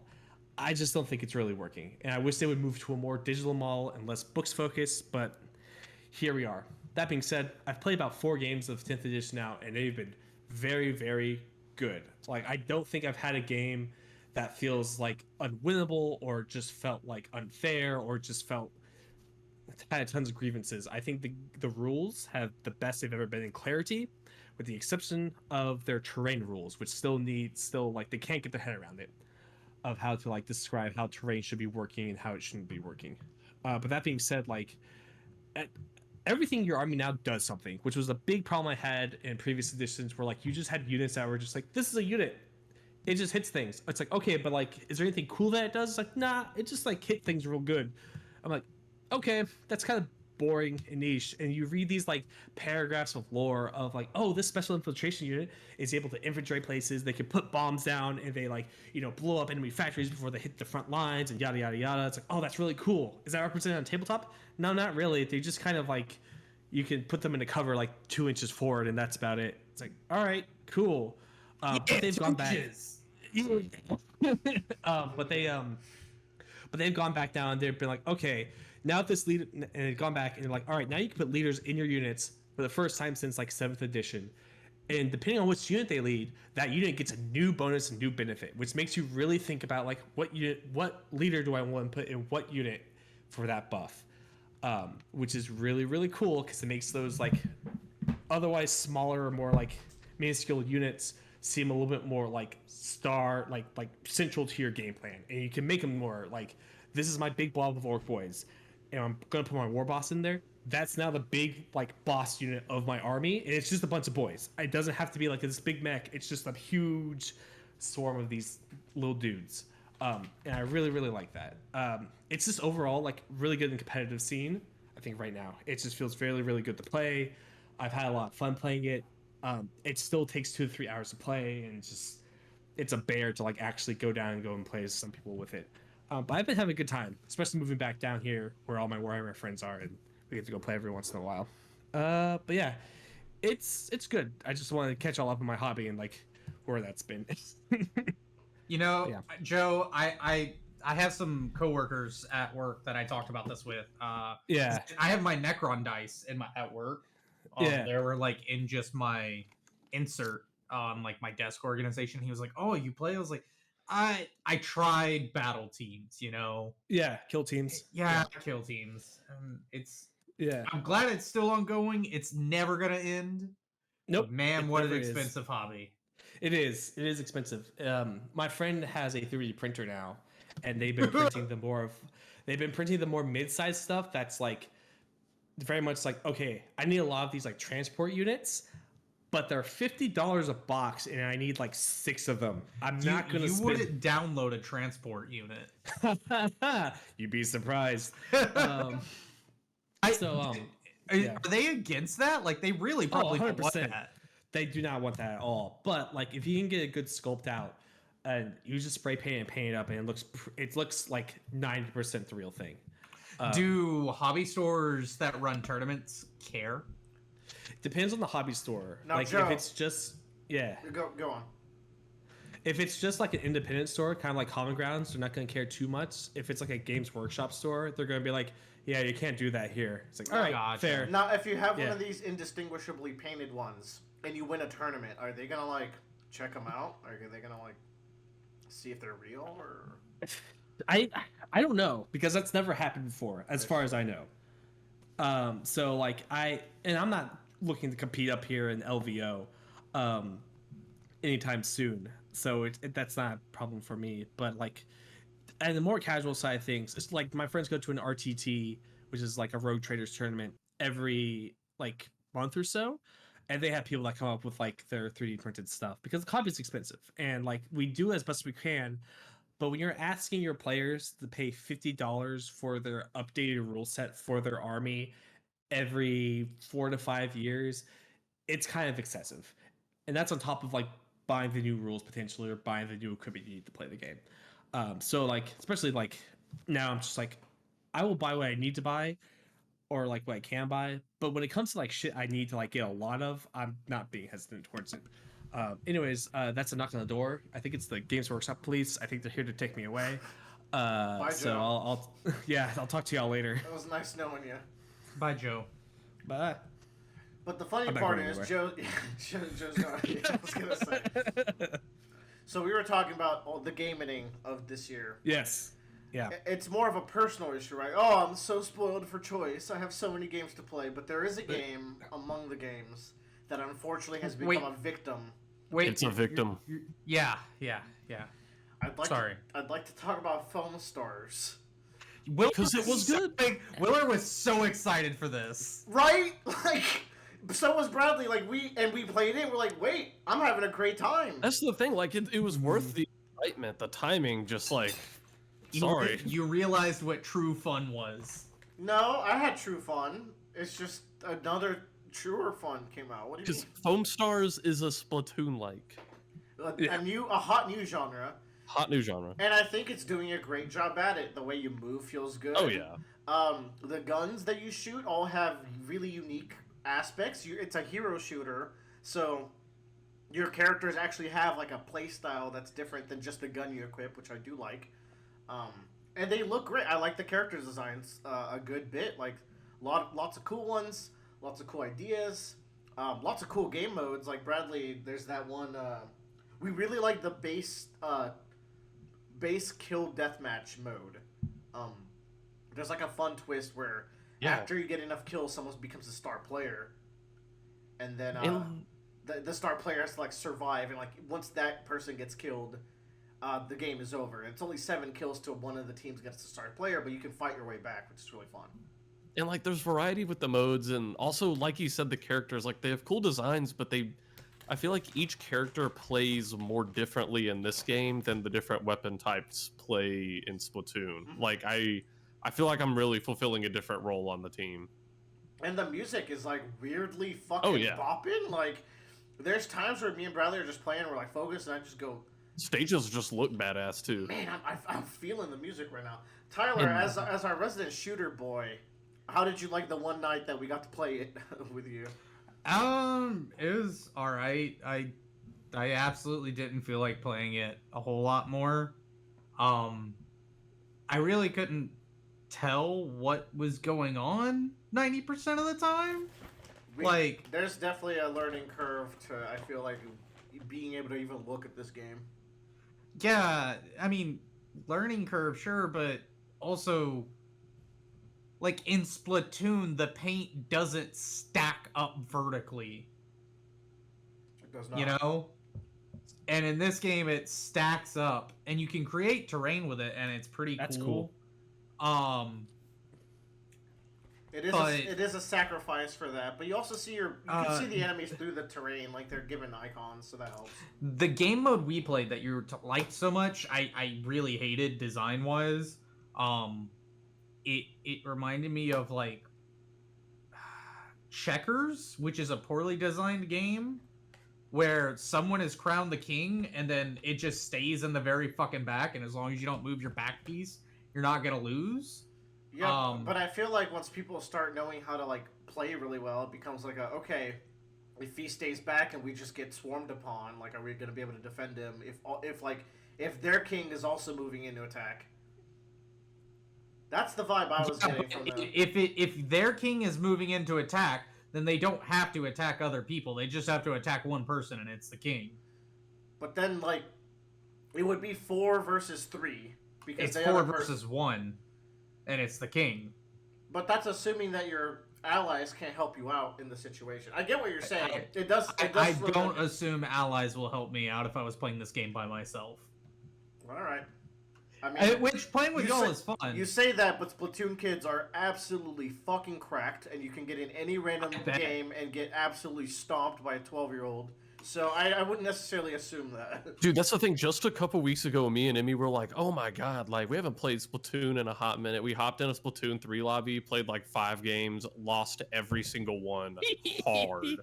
Dude, Splatoon kids go hard. And if some of that transfers into this, because what is nice about these games is that there's a lot of skill ceiling because movement tech. Like, you have to shoot and also have to know how to really move, and the terrain is now, like, actual terrain, so that adds to it as well. I can see why it's not your jam, but you also weren't, like, a Splatoon guy to begin with, so... Yeah, I wanted to be a Splatoon person, but it's just, like... This one's free, at least, so it's like... Yeah, it's free, so I was at least down to try it. Nintendo titles are very experimental for me to jump into and try because that's $70. You're a Pikmin fan who hasn't been able to truly become a Pikmin fan, for example. Because that's a steep price point, man. Yeah. For a game because then you get like a Rabbids game and then not finish it. It's like fuck, it was a waste. Yeah. Foamstars seems very limiting. I'm glad it's a free to play title, but it No, seems it's- like they have it's free almost if you have. It's free if you have PlayStation Plus. This month. Oh, okay. If you Well, I don't, mean, for us, it became a free title, I suppose. I don't know how much It it is. doesn't have a whole lot of room to grow IMO. It depends on how fast Square Enix, like, if Square Enix is utilizing their new AI tech to pump stuff out for this game, it would be really good for them. The AI but- stuff is the worst part. Like the announcer voices, which I think is what's that used for, is awful. Oh, some of the voice lines are so bad. There's Melty, the ice cream character, and when you get on a kill streak, she's like, "I'm in the cone." See, the thing is, I think those might be voice actors with really bad voice directing, but I think the announcer is just straight up an AI voice, because you can tell Yeah. like, AI voice acting is awful. What I was trying to be like is like I don't, so hero shooters suffer from not being able to churn out a lot of content really quick. Mm-hmm. The main reason like live service games fail is the inability to pump out a lot of new content. Look at a game like Pokemon Unite. They can come out with a new Pokemon at least like once or twice a month. They have a lot of new gameplay modes coming out. There's a lot of churn on the game. But with a shooter, it's harder. And we've seen their roadmap. I don't know if you've seen it. It's like a character every 2 months, which is not great. No, like that game, it doesn't have the replayability. Yeah, no, that's not gonna keep up. I wouldn't be surprised if it's shut down within the year. If 2 the years modes max. or events could potentially keep it up, but that's the sad part because like I With- want to play with- this more. Like Bradley, like are you feeling like playing this more? Because I'm definitely down. It's just like I don't know when in the future we're gonna be able to do it, but I am down. That's the thing. I'd like to, and I think I told Joe this, that my general feel of the game is like the team that worked on this game genuinely loved the idea and they're passionate about it and they want it to be the next big thing. I just feel like they didn't get the budget they needed to like pour gasoline on it Yeah. and keep getting that regular content. Yeah, Mhm. I want to support it. It's just like the game we're going to talk about very shortly kind of stole that slot, like that multiplayer slot that I don't mind giving away for Tekken. Like, yeah, I'll be bad at Tekken when I get back to it, but that's fine. But Tekken's not going anywhere. This might. So, yeah. Here's the thing with Foamstars though, because like I like to talk about it in comparison to Splatoon, just because that's the next closest game, and I think a big interesting difference with this is that in Splatoon, it's like if you're walking in your opponent's color ink, you can barely move, you're kind of passively taking damage, you're a fish out of water, but you can spray down and immediately turn their ink into your ink. In this game, the opponent's foam, like it takes a lot of work to convert opponent foam into your work. if it's above a stack, like if it has height to it, it can take multiple hits. But if it's like the base level foam, you get rid of it immediately, I think. So that's where you can like kind of get jiggy with it, where it's like, oh, if you make a wall, like you can kind of guarantee that enemies will have to tear that particular wall down. So that's kind of cool. And I have to say, killing people in Foamstars feels so good because you kill them with that like surf kick. Oh yeah, you put them in a foam ball, at which point anyone can save or kill them, and I think that's such a good feeling kill mechanic. Which, like, you know what? At this point, to me, the fucking surf kick thing feels more like the real mechanic of the game than the foam to me. Because I'm like, I use the kick for everything. Use it to get around. Use it to save people. Use it to kill people. Yeah, like I've been kicked to my death, and then someone ran into me and saved me before I could hit a wall, and it feels really good. The thing is, the foam being hard to take out is a lot harder than Splatoon, but I think it promotes forced team play. Yeah. Because you have to attack the foam together to clear it out if it's a big stack, and you have your abilities to help out. I don't know, there's legs to this. It's just like, yeah, it probably won't last for very long, so I wanna play more of it while I can. Or maybe to help them out, maybe make it last a little longer by supporting. But alas. I would like to switch our next two topics. I mean, the reason why we do this, remember, we used to put the most popular topic as last, and everyone would be burnt out at hour 3:30. So we've been putting it close to last. Okay. But okay. if you want to switch it, I'm down. But I won't switch it twice. We could talk about Palworld first. Yeah, and I wanted to talk about this because it's another multiplayer game that's being played at this time. Yeah. Okay. I like you say that, but it's still number 4 on Steam charts with 200,000 players. It's doing pretty damn good. Palworld is survival Pokemon. And it's mainly a survival game that has exploration aspects and creatures that you go around and catch in it. Very unfortunate that sentence summarizes why I have nothing to say about this game. Yeah. It is a lot like Pixelmon, if you've ever played the Minecraft mod. Yeah, I played that once. Yeah, it's like, it's got the survival, but Pixelmon are also there. You're like, okay, sure. It's not bad. It was a lot of fun. I really liked the exploration aspect of it, because there was a lot of new pals to find as you were exploring, and that really leaned into the exploration gameplay loop a whole lot. Because you're like, oh, I want to find these new resources, but I'm also finding new pals to find, and then you go and automate stuff with the pals and try and turn them into slaves and everything, so they automate. Decent survival game. I had a lot of fun with it, but I had about 2 weeks of fun, which is a good amount. You guys say that it's like everyone stopped playing. You guys played that game non-stop for a while. Yeah, no, I'm not complaining. They all go hard. If I paid $30 for it, put in over 120 hours, that's a solid game to me. Because a lot of people on the server play a lot of League of Legends, it's like not every game's supposed to last forever, It's cool for you to step away from things and maybe come back later. I'm looking forward to coming back later when they add an end game to it. Maybe I would come back to this. I don't really like the overall survival progression and how it's tied to levels. I still stand by the best open world exploration game progression is Terraria. If you're going to have any form of progression in your open world game, it should be gate-kept behind certain events and aspects that progress the game forward by the player actually doing something other than just grinding. This one is just grinding. You can do, but that's also a good thing for a lot of people who don't want to fight bosses or do major things. You can literally just sit in base and craft a bunch of shit and level up. And it's some people like that. That's good for them. Palworld broke the top records on Steam this year, beating out Counter-Strike 2, which Palworld peak players was 2.1 million. Only superseded by PUBG Battlegrounds. Big numbers. Yep. I don't know what I'm more shocked about. The fact that Palworld did that much, or that PUBG is getting that much. Both are big news. Yeah. Yeah. I think that was PUBG's I don't know what made PUBG, because this was in 2018. This is 2-3 years after PUBG has been out. Keep in mind, none of these numbers are Fortnite numbers. God knows, I don't think we'll ever know what that is. This is just Steam, which is what these are released through. Palworld also released on Xbox, but that's for maybe less than 50,000 people are playing on because it was very buggy. Was that on Game Pass? Yeah, but it's through Xbox on Game Pass, which means you can't join private servers on that or make them. That's no point. Weird. That is weird. That is weird. But good game on launch. I liked it. Team put together something really, really pretty unique. I'm shocked that Bradley didn't play this, or did you play this? Did. I was just about to ask. What's your take, Bradley? Yeah.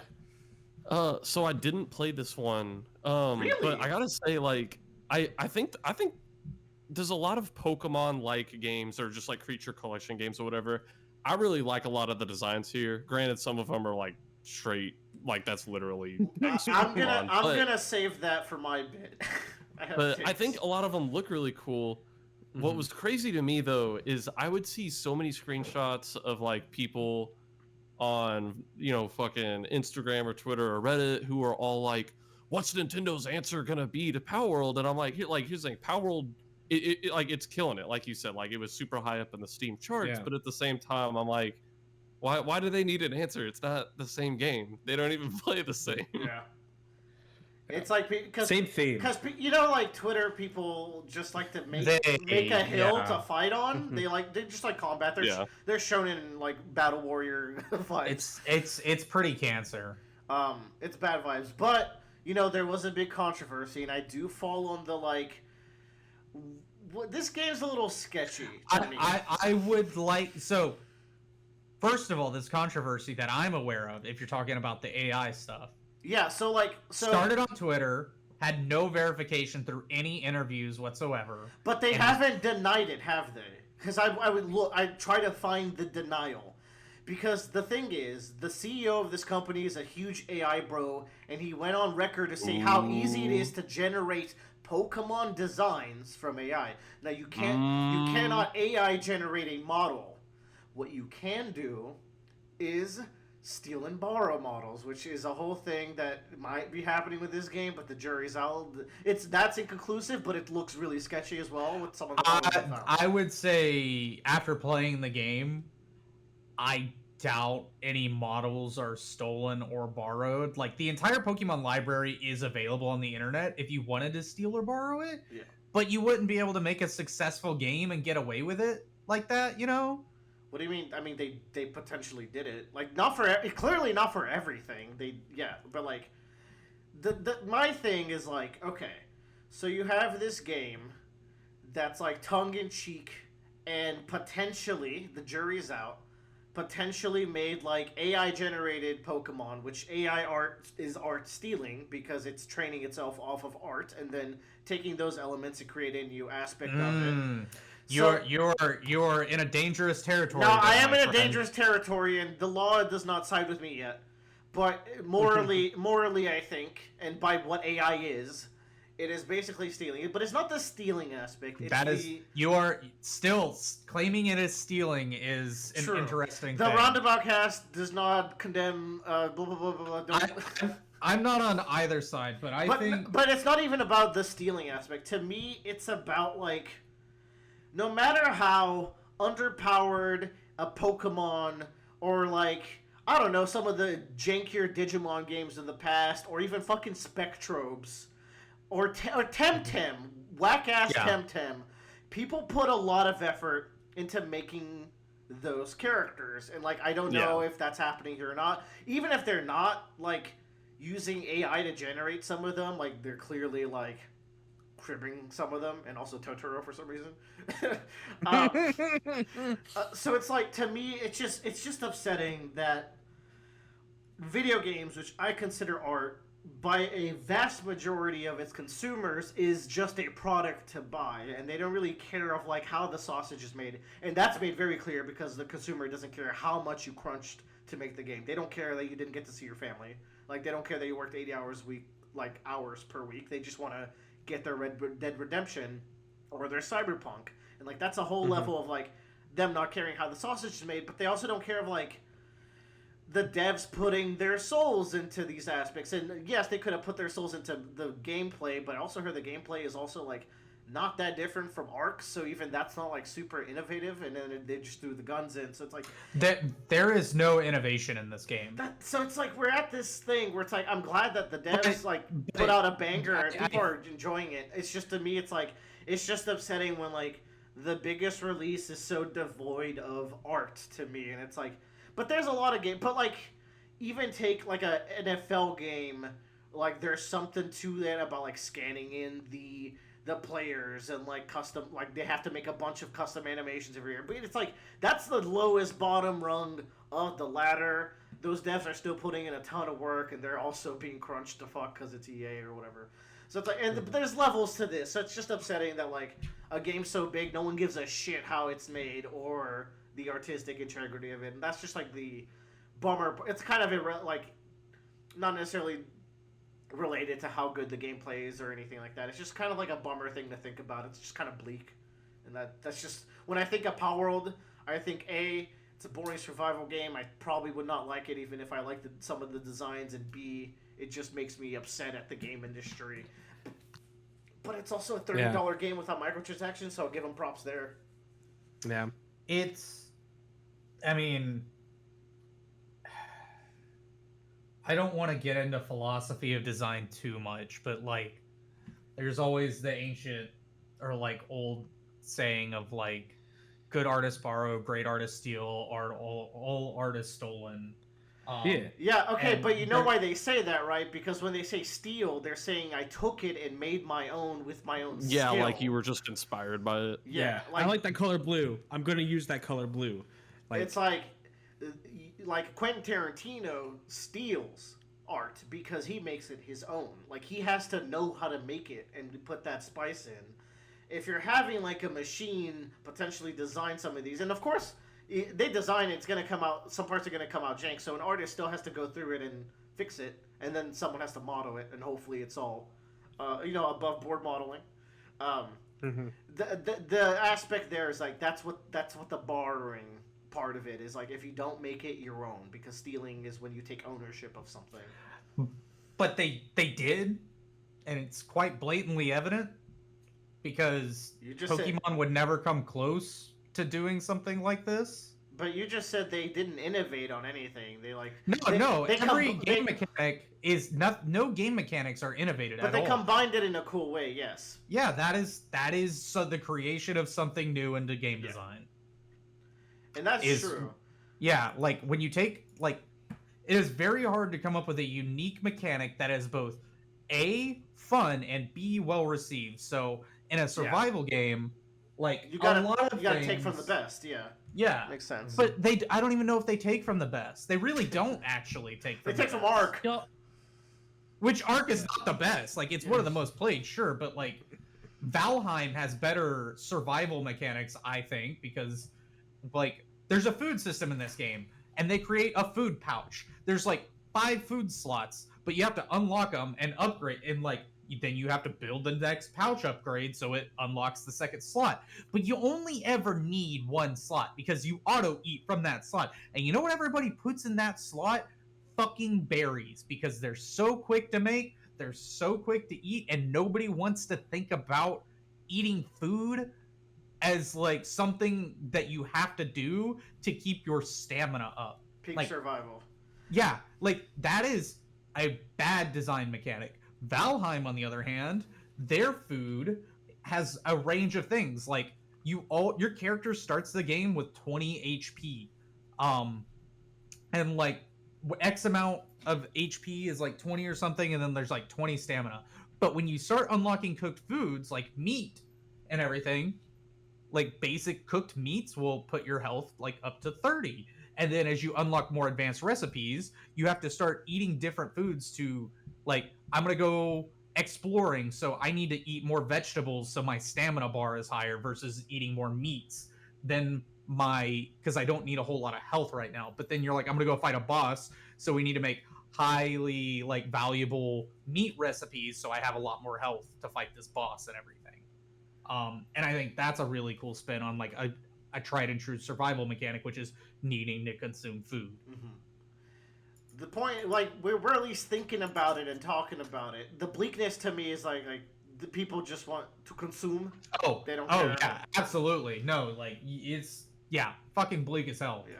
Y'all, I got a question. Why is it that like there's no AAA or big AAA company like EA that has come out with their own survival game like Ark or Terraria or anything? I think like it's that? nicher than people think.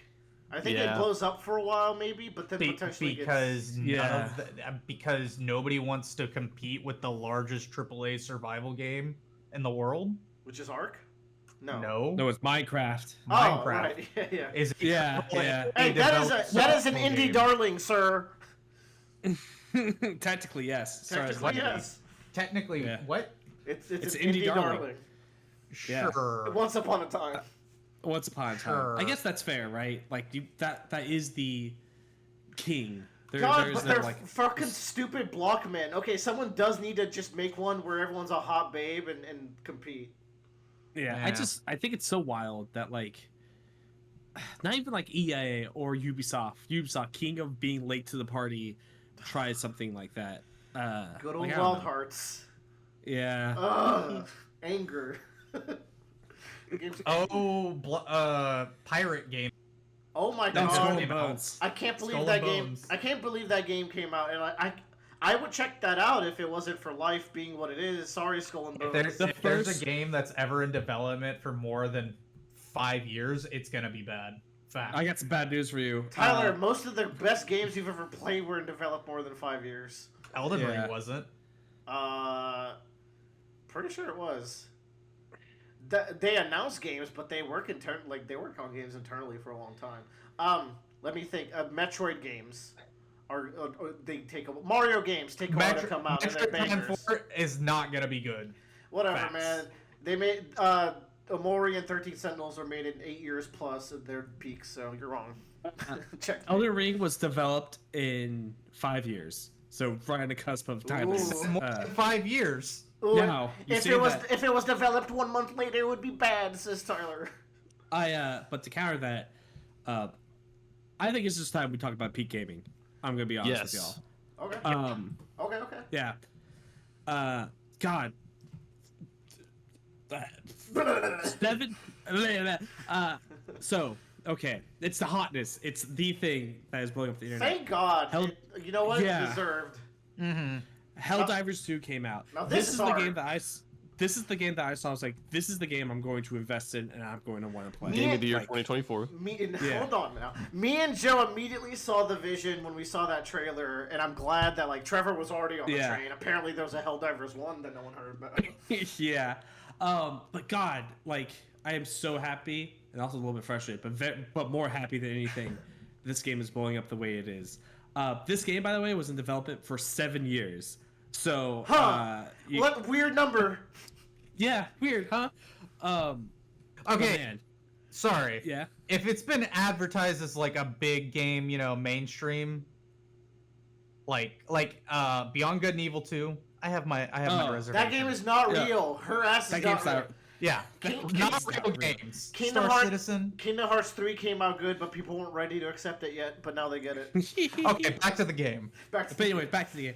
Like, okay, so Helldivers 2 is quite literally, ever since me and Willer played Monster Hunter for the first time, is the game I've always wanted.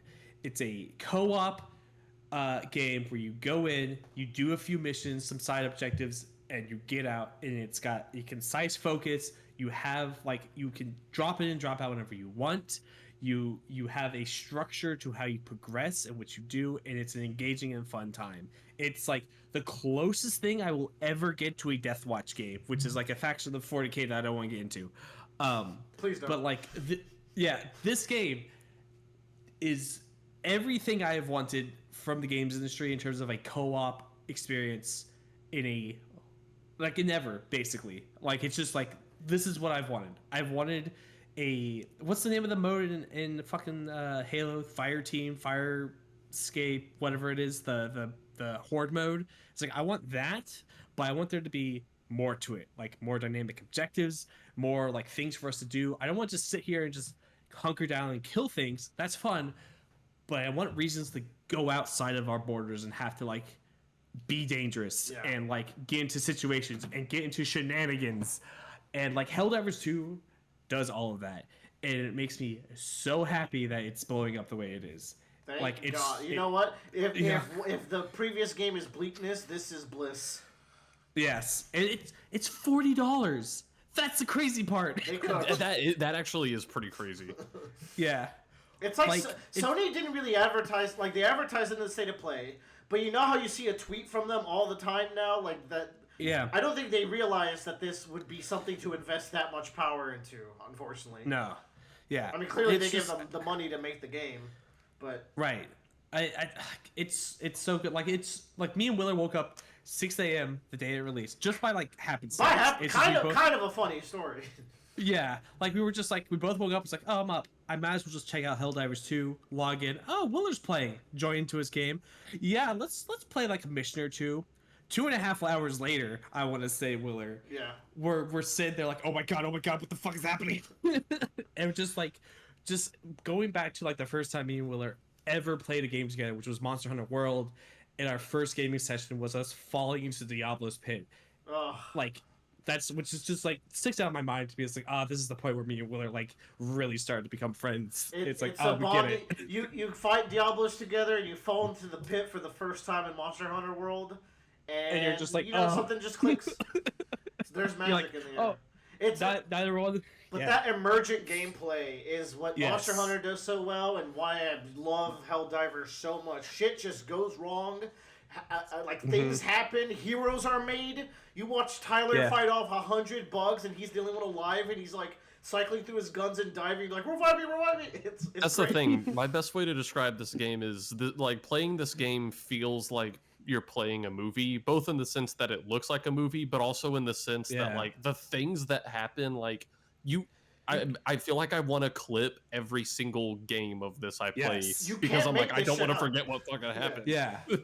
There's a clip online that is someone playing Helldivers, and if you took that out of context and you just showed that to somebody maybe even a year ago, someone probably go like, oh, that's probably a scripted gameplay moment, because you've got like this laser beam like coming down, like cutting through enemies while the guy's running, and this guy's dropping smoke, and he's like diving, and like the robots are walking over him because you can't see him because of the smoke. It's just crazy like how like digestible this game is, and like it feels like you're in the battlefield. Like I think the three of us were playing, me, Willer, and Tyler, and we were yelling about what was going on, and Tyler's fiance was in the call with us, and she's like, it sounds like y'all are in the front lines of Vietnam right now. And we're like, we literally were. Yeah. You don't understand. Like we drop in and immediately start getting like, and every time you play you feel like there's something new or something you didn't realize about the game that it just throws at you, especially as you go up in difficulty. Like it's like they hold, like the devs like hold enough back to trickle in this content as you move up, so like it never feels like it's going stale. Like me and Willer doing like level 4s and 5s, and we're like, let's bump it up to 6 fronts. We drop in, it's like, oh, this is the enemy we've been fighting since level 3. Turns out they got a whole new move that just fucked us. And when multiple of those enemies are using that new move at the same time, you're like, this is a completely different video game right now. Yeah. It's just, and we're not describing a lot of the game because I think it's just like everyone knows what it is at this point. It's a up to 4 player game. You get dropped in missions. You can do the main objective or fuck around in the mission and get side objectives for better rewards. You fight a lot of bugs or robots, and they are oppressive. You need to use strategy. You need to coordinate with your team. You need to yell that you're going to blow them up, and then you will proceed to blow them up with a friendly fire. It's great. It's great. Plenty of weapons, and most importantly, plenty of stratagems. That's the system that brings it all together, because you can really customize the kind of unit you are by what kind of things you summon into the battlefield.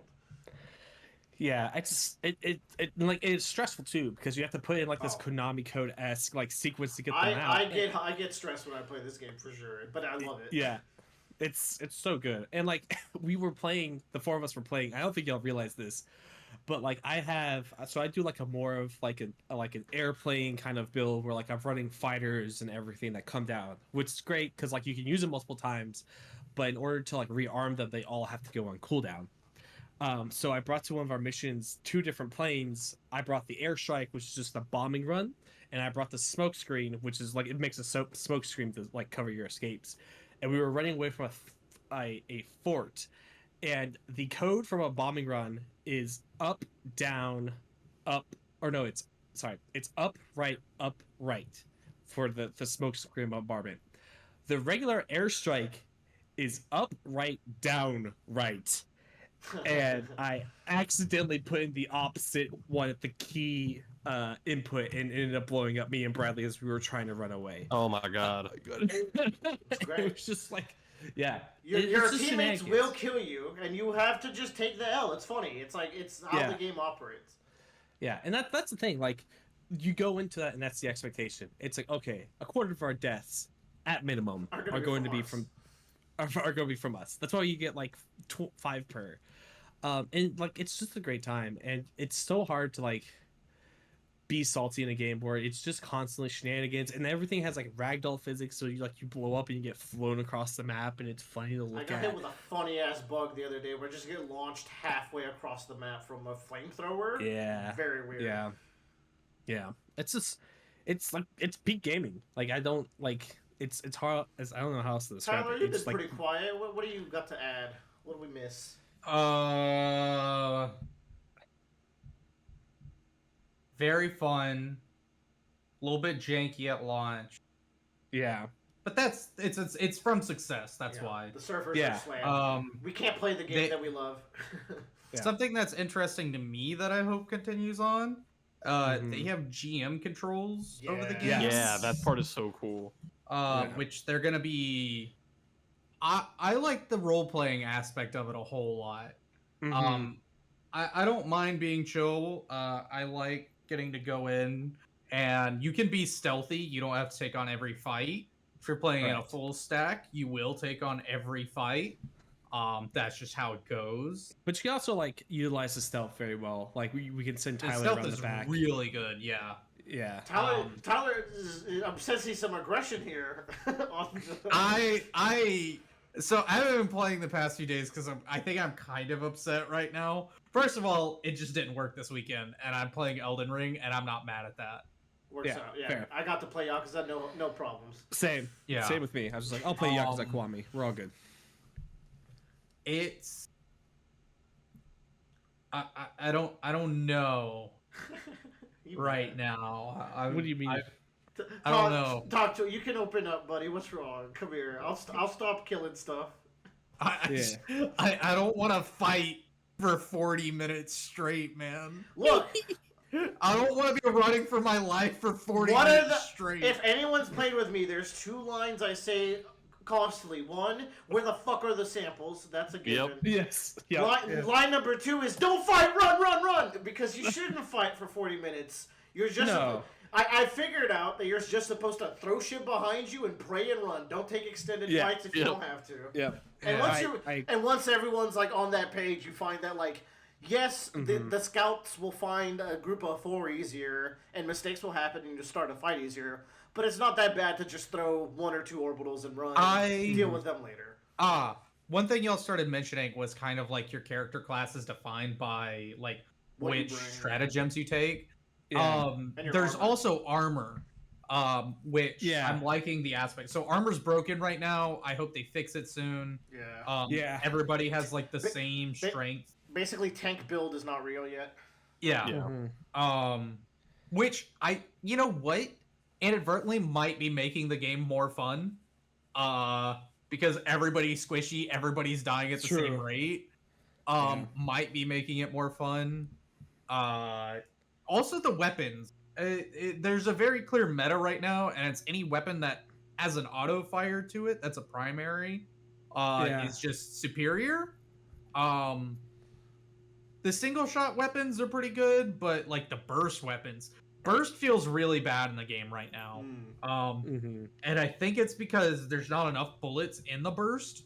They're very safe right now with like 2 to 3 round like bullets per burst. I think they should up those numbers to like 5 to 7. A weapon balance patch would be appreciated. Yeah. The game, they were very smart. They made progression so long in this game and padded it out so much that everybody can very easily ignore it because of how fun the game is to play. Yeah. It's the kind of thing where like by the time you're done with progression, unless you're like going crazy ham, like Joe is very far ahead of us. He has everything. But he doesn't have every ship upgrade because that shit's hard. And by the time he gets there, there's going to be at least 1 or 2 updates of other things you have to get along the way. So... And the other thing too is that like that progression isn't locked behind some like random chance either. It's like it's your performance. I just have to put it's it's that I have to go up to the higher levels and put in the work to get those samples that I need and like find a group or whatever. Yeah, I'm not stuck here like rolling boxes trying to get something. Yeah, it's just like I just have to play the game. A difference of opinions came up when we were playing yesterday, where Tyler's like, I don't want to do the robot missions. I want to go up to 7 and get purple samples. And I'm like, but I want to roleplay the war that's going on, and I'll wait. Yeah. I'll get the purple samples later. So I guess that's 2 schools of mind. I want to push the main objectives because it might lead to more GM situations. That's what what I want to be there for. Which we also didn't touch upon. Like, there's like a global community like campaign. There's no single player campaign. So it's like sick. Basically, like you come into the week and they're like, all right, your major order is to take over these planets, and the community has to work together to get this bar up to like push it forward. And that seems kind of really like, simple. Like, oh, okay, once we get these planets, we'll unlock more. Well, okay, so this event that's going on right now is we're being attacked by automatons, and like we had to defend these plants, and we lost a plant like pretty quickly, like as a community.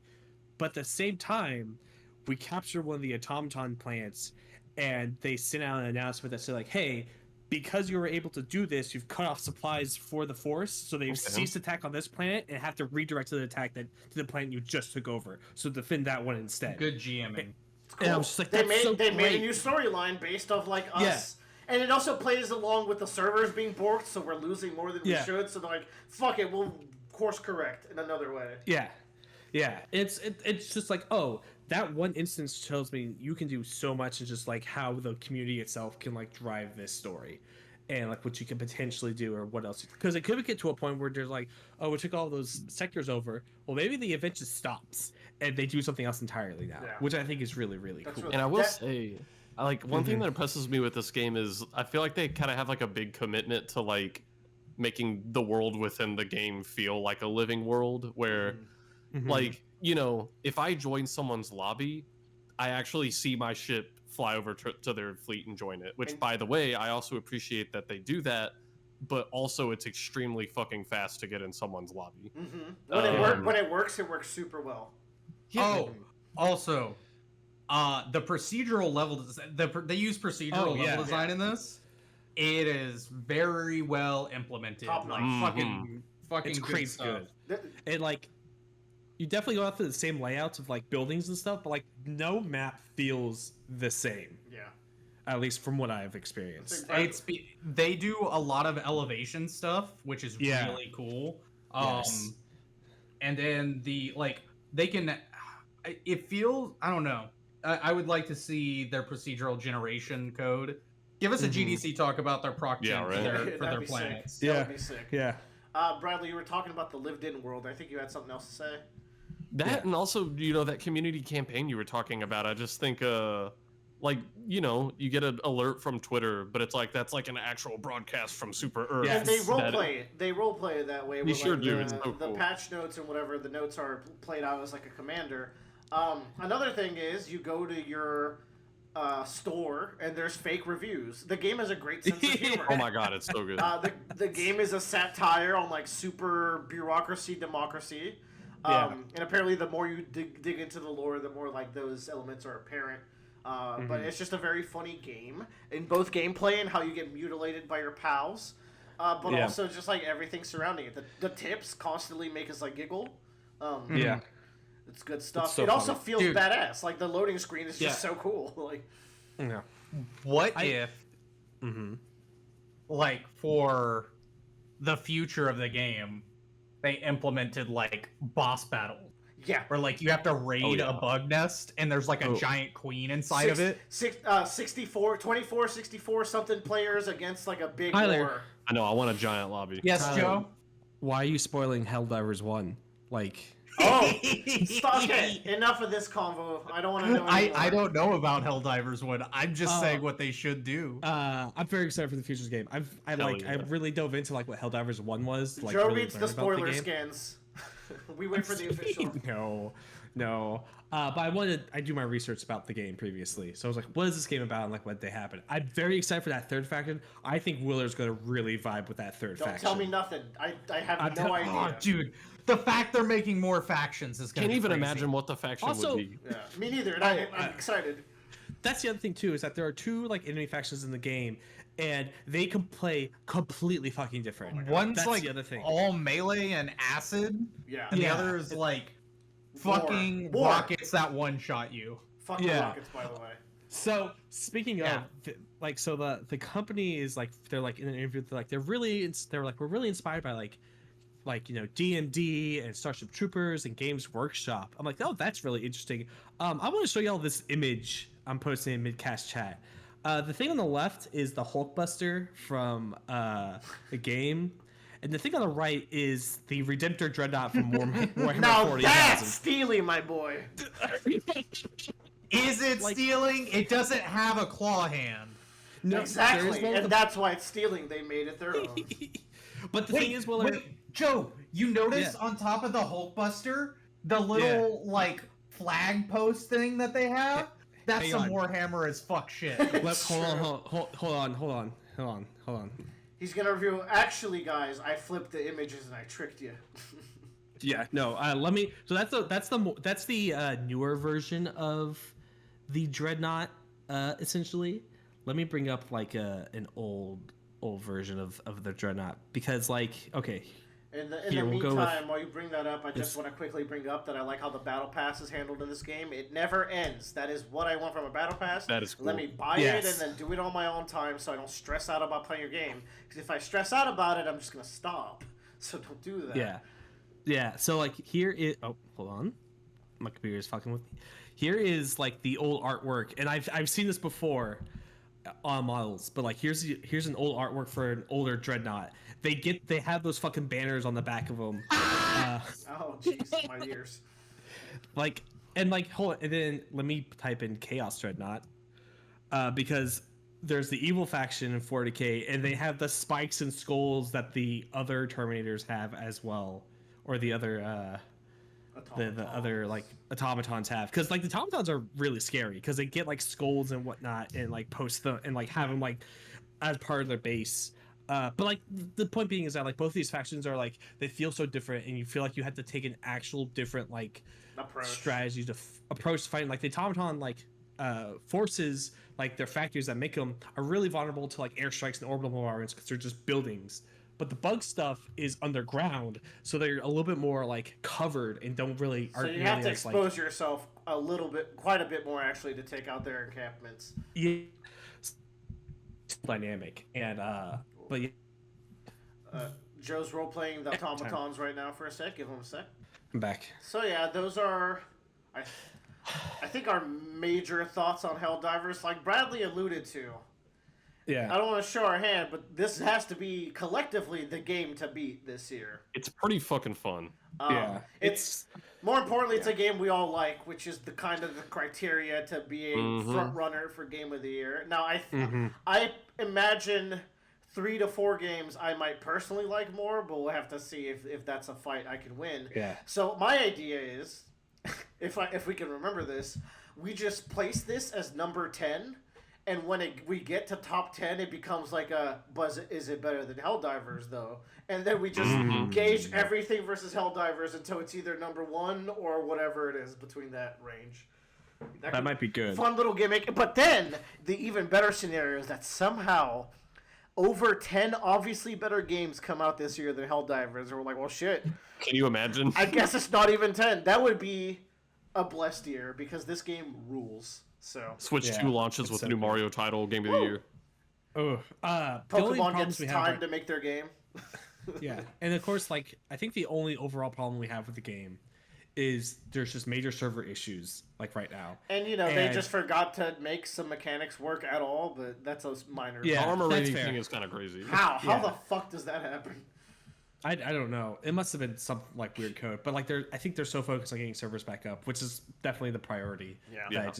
It get falsely wasted. But that's the thing. I've told y'all before, the peak concurrent player of Helldivers 1 was 7,000 people, and they probably thought we'll get up to 20 to 40,000 maybe if we're real good, and they're at 400,000 on Steam alone. On Steam, which they said it's 50-50, so that means that so many people trying to get into the game.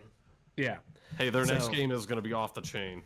Yeah, in a decade. And they scrapped their roadmap. They're we've made so much money now that we can do way more than what this roadmap was originally. Let's go! That's so cool. I love hearing that. That's so cool. I think they were originally going to do the third faction later, or maybe a closer to a mid-life cycle thing. But I think that's been moved up or moved around to because we've got so many people now, we can hire so much 1 year more. anniversary. And, let's go. Yeah. Also, we're getting mechs. Next major patch, apparently. That is gonna that's gonna make this game all go up even a whole tier for me because I'll get to roleplay 13 Sentinels. Oh, let's go! I wanted to say that this game, is a combination of Earth Defense Force and Monster Hunter for me. And Tyler, I think, would get that reference because he's played both of them with me. It's got the actual good design of Monster Hunter, but then just the nonsense goofiness of EDF, and it's perfect. Let's close this off. Tyler, we're giving you a little softball to send us home today. What's Ted like, the TV show? Holy shit, man. Holy shit, Lois. I saw Like- I saw one clip and I shared it with Tyler, and we both had a real good giggle about it. Look, the Y'all- spirit of Seth MacFarlane is strong because even this week I haven't watched Family Guy in years, but for some reason I was eating dinner and I was like, we're watching fucking Family Guy season 1.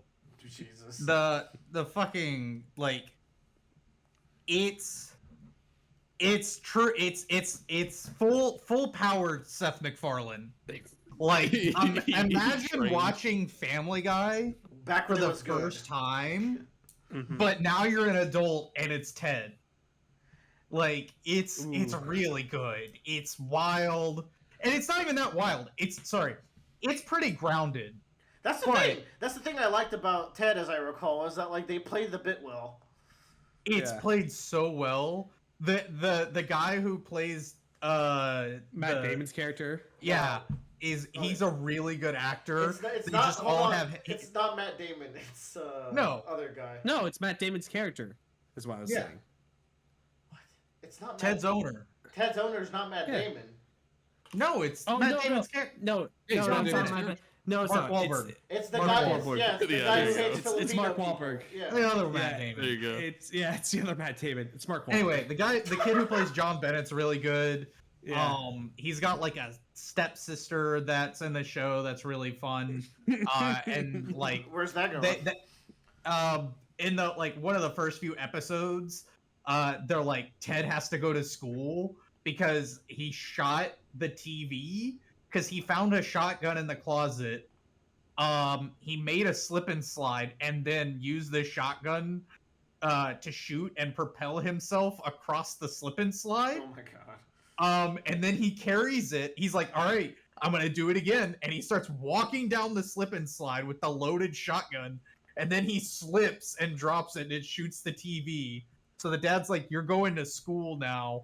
And then they go and buy weed from his stepsister so that they can get kicked out of school. But the bully ends up stealing the weed. And like, they're just, That's so. it's Fucking shenanigans. idiots. So It is. They're idiots. Seth MacFarlane bullshit right there. Yeah.